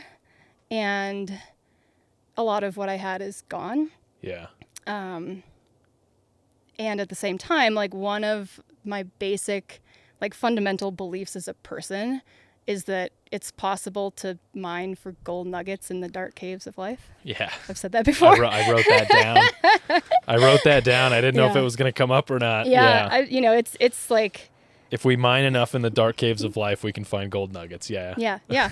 And I truly believe it. And sometimes it's hard to fuck those fucking nuggets, Yeah. And this has truly been the hardest experience that I've been through in order, like, to have to try to remember that. And I've been through some shit. Like I've been through some pretty big T trauma in my life that has truly changed me, and that I have been able to say like I'm grateful this happened because I'm a changed person for the better because of this experience. And I can't say that about the brain injury stuff. Like, I feel like I was a good enough human before, Yeah. But if I'm going to mine for those gold nuggets, that's going to be like, can I use this experience to help other people avoid my situation? And I can, and I'm in a very unique position to do so. It's a mission for you now. Yeah. Right? Mm-hmm. Like it may sure. be your new mission. Yeah. You had all these missions before to go to these places and win these races and set these FKTs and stuff. And like, that stuff's like, you're a legend for that stuff. Don't get me wrong. Okay. Like, you're pretty self-deprecating here, but like, you're like a fucking legend to me and to like the new crew of bikepackers. Like, you're a psychopath. You were like you were in that group of like badasses, right? But I think that only goes so far, like personally. Yeah, for sure. Like, and if you have this mission where you're helping other people and you can have an impact on other people's lives, like, like that'll help you just as much. Yeah. Emotionally. At least, for right? sure. For sure. And I just, biggest thing is like, I don't want this to be a waste, and I'm committed to not making this experience a waste. Yeah. And this is really the only way to do that. I can't get my old life back. Yeah. And, yeah, sure, maybe there's a chance I'll get to do adventures again, but like that is so far off. I'm at the point where I can do like 3 hours. And now after this last concussion, like an hour. Like, I may never get there, but like, if I can help other people understand that concussion is a real thing. Yeah. And that it is a very treatable thing if you do it the right way, like, I've done my job. Totally. And well, that's... You've had a lot of people sit in front of desks their entire lives too, Like, you've had such a cool life already. Oh, I sure have. Yeah, and I'm so grateful. Yeah, like I've done a lot. Yeah. And I have no regrets about the way I've lived my life, Like, I threw a grenade at my life and my traditional career. I mean, honestly, so I got divorced in 2010. Okay. And I had a very normal life before that. And, it was really I started to race bikes in 2007, I think. Okay. And, turned pro in 2011. And so it was really like that like process of racing and that got me through the divorce. Like, who I became as an athlete got me through this awful divorce and also launched me into the life that I knew that I was really meant to live. Like, I'm not a person who is meant for a white picket fence and 2.5 kids. Like, no offense to people who are, but that's just not me, yeah, you know? Totally. And so, like, I'm really grateful for the life that I've gotten to build for myself and all the things I've gotten to do, and, you know, the amazing places I've experienced and the people I've met. And, like, I have no regrets with the way I've spent my life. And, you know, yeah, I could have spent my life in a clinic or behind a cubicle and never had all of these amazing experiences and gotten a brain injury anyway. Yeah. And then I'd be like, wow, I never got to pack off the Indus River in Pakistan. 100%. I never got to, like, pioneer a new, like, high mountain bikepacking route across Peru, you know? Yeah. But I have. Yeah. And I'm grateful. And if I never get to do all of that again, like, I'll be okay. Yeah. 100%. Okay. So, like,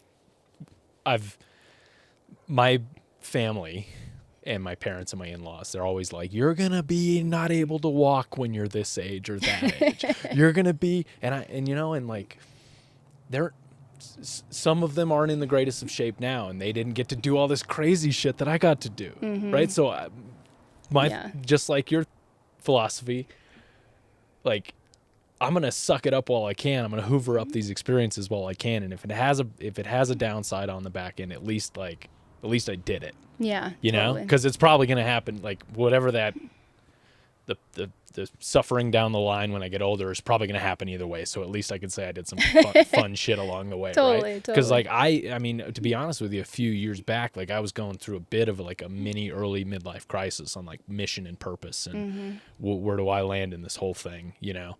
And I've talked about it on this podcast before a little bit, but it was like, it made me kind of, in COVID, I guess, was part of it. It made me change to sort of like go all in on appreciating experiences and spending the money and doing the time, taking the time. And I'm still trying to hold down a full-time job. I'm not like fully in. I haven't fully grenaded, and nor do I have any plans to grenade. I would for all not of you recommend that listening. to most people. I mean, it worked out for me, but like, there's been some hardships. I don't recommend it. Tons of people did that during COVID. Yeah. And it wasn't glamorous for a lot of people, totally. you know. They ended up, it's now back into the other side of things. But you found a balance, right? And I think that's enough. Yeah. And, you know, I'm sure you're still seeking, and I am too, and so is everybody. And I feel like it's when we stop seeking that we're dead, you know? Yeah. And, you know, I feel like my mission as an athlete and as a coach, like even before this, has always been to try to model and teach people to use their bodies in a healthy and sustainable way. Like, yes, go do the big thing, but like, take care of yourself in the process, like mentally and physically. And there is a way to do this sustainably. And, you know, before this injury, like, I was a pretty good model for that, except for my one CTR dum-dum incident, you know? Yeah. Right. But, you know, like, I haven't had a lot of body pain. Like, I haven't had a lot of issues, you know, and I feel like this stuff can be done in a healthy way that does let us do this for years and years and years and years. And at the same time, like, we can take such good care of ourselves and be really mindful of our minds and our bodies. And then, you know, we get a brain injury, and that, like, doesn't matter, right? It doesn't matter how good I was at that before. Yeah. So it's a balance between, like, I would have liked to be an athlete my whole life and doing this stuff when I'm 80. And, like, you got to go do the thing as sustainably as possible, but you got to get out there. Yeah. Because you never know. Yeah. You never know. Yeah. And That's it's life. a personal balance for everybody, you know, like how much push versus how much, like, care. Yeah. But it's an important one to find out, I think, for everybody, for themselves. Totally. All right. Let's, we're coming up on 3 hours, so let's do some shout outs. Okay. Let's do some promotions Okay. for you. Shout out your Astro van. My first of all. Astro van, Susie Blue. May she hibernate in peace. Currently has a blown head gasket. She has an injury. Yeah, she's hibernating on our property in Darrington under a carport. She will be revived in the spring. It's 4-wheel drive, right? No. I thought all Astro vans were 4-wheel drive. No, Okay, she's it's only 2. drive. But I mean, see. I've taken that van to places where, like, you should not be taking these vans. That's great. 6 years full time in that van. She's been good to me. I love you, Susie. Your website, elizasampey.com. Yep. Instagram at elizasampey. There's going to be a concussion info doc. We'll put some links in the show notes in the description. There's a quote here I pulled from it. Think you might have a concussion. Here's what you need to know, what to do next, and what not to do. You run Adventure Physical Therapy Online is on your website, and Vital Motion Coaching. And then your new foray here, concussion rehabilitation and mentorship. It's all through elizasampey.com. Yep. Right? Yep. I decided to put it all in one place. I was keeping my PT and coaching separate for a while, and then my athlete work. But elizasampey.com is kind of the place to find out about all that stuff. I do adventure performance coaching, physical therapy, performance physical therapy, and concussion specialty services. Cool. Yeah. All right. Anything else you want to leave the listeners with before we wrap up? Oh, I hope I didn't forget anything important. I have a lot to process in my brain. I got to be honest. I tried to keep it on the rails on this one with all the information. It's a lot, so I'll probably have to go listen to that, listen back to this myself. So I appreciate all that you're doing and the awareness that you're trying to promote. This is so important stuff. Yeah. People need to take care of themselves, and they can keep doing these things. At least in some capacity. Yeah, absolutely. If they take care of themselves and they take concussions seriously and they take crashes seriously, and if you can just you've given so much good information today. Thank you. So I appreciate it. Yeah. Thanks so much for having me. Thanks for letting me come on and talk about this stuff and tell my story, and I just hope that people. I know it was a bit of a fire hose, but I hope people grab the basics and, definitely download my info doc and, be able to read about that stuff a little bit better. And, I just want people to know that, there is hope if you have a concussion. You don't have to go the way that I did, but you also need to do the right thing for it in order to heal. Yeah. So. There is hope. Don't get a second concussion quickly after the first concussion. That's a huge point to take away. Especially within the first month. And ask for a concussion specialist. Yep. With your medical provider. Don't just settle for what they tell you. If they tell you to go home and stay in a dark room or sleep it off or whatever. Yep. Or if they just tell you to return to regular life in sport. If you're an ultra athlete, don't go out and just return to ultra training right after a concussion without having some rehab. And a lot of people don't have concussion specialists in their area. You can do this stuff virtually. Okay. So most of my work is virtual. I will see people in person in Tucson. I'm now collaborating with the physician that I saw for my stuff over at Spark Sports Medicine. So I'll be seeing patients there during the winter. I can see people in person up in northern Washington in the summer, but I would say 90% of my work is virtual. And so all of this concussion rehab stuff, all of the coaching, all of the, other physical therapy stuff that I do, that's all virtual. And so if you're somebody that doesn't have concussion specialty services in your area, it is still possible to receive that virtually. Perfect. There you go. All right. Well, thank you very much. Thank you. And we're going to have you back because you are a wealth of information. We could go for 6 hours. I can record up to 9. We could go for 6 if we needed to today. But I want you to come back, and I want updates on the science and updates with yourself and the industry, okay? Yeah, I would love that. Thank you so much. Thank you very much, and bye. Bye. I wanted to let you know a few different ways that you can support this podcast. Of course, you can like, subscribe, and share with your friends. Tell other people about it. Tell your friends and family. If you think these conversations I'm having are valuable as I think they are, share it. Send it out. Ask them to subscribe. That would be amazing. That's a free way that you can support. Another way you can support is by financially support is by becoming a member on either YouTube or Spotify. Those links are always in the description of all the videos. And YouTube members do get some extra perks like member shout-outs during the podcast, priority reply to comments, and best of all, you get early access to new videos that I'm releasing. You can also, if you don't want to sign up for a recurring membership, you can also show me your support by sending a one-time gift using what YouTube calls the Super Thanks feature. So when you're watching a video, down at the bottom, there's the little buttons, the thumbs up, thumbs down button. And right next to that, there is a heart with a little $sign in the middle, and it says thanks next to it. That is the Super Thanks button. So if you click that, it'll allow you to give a one-time gift, financial gift of your choice. And it's just incredible.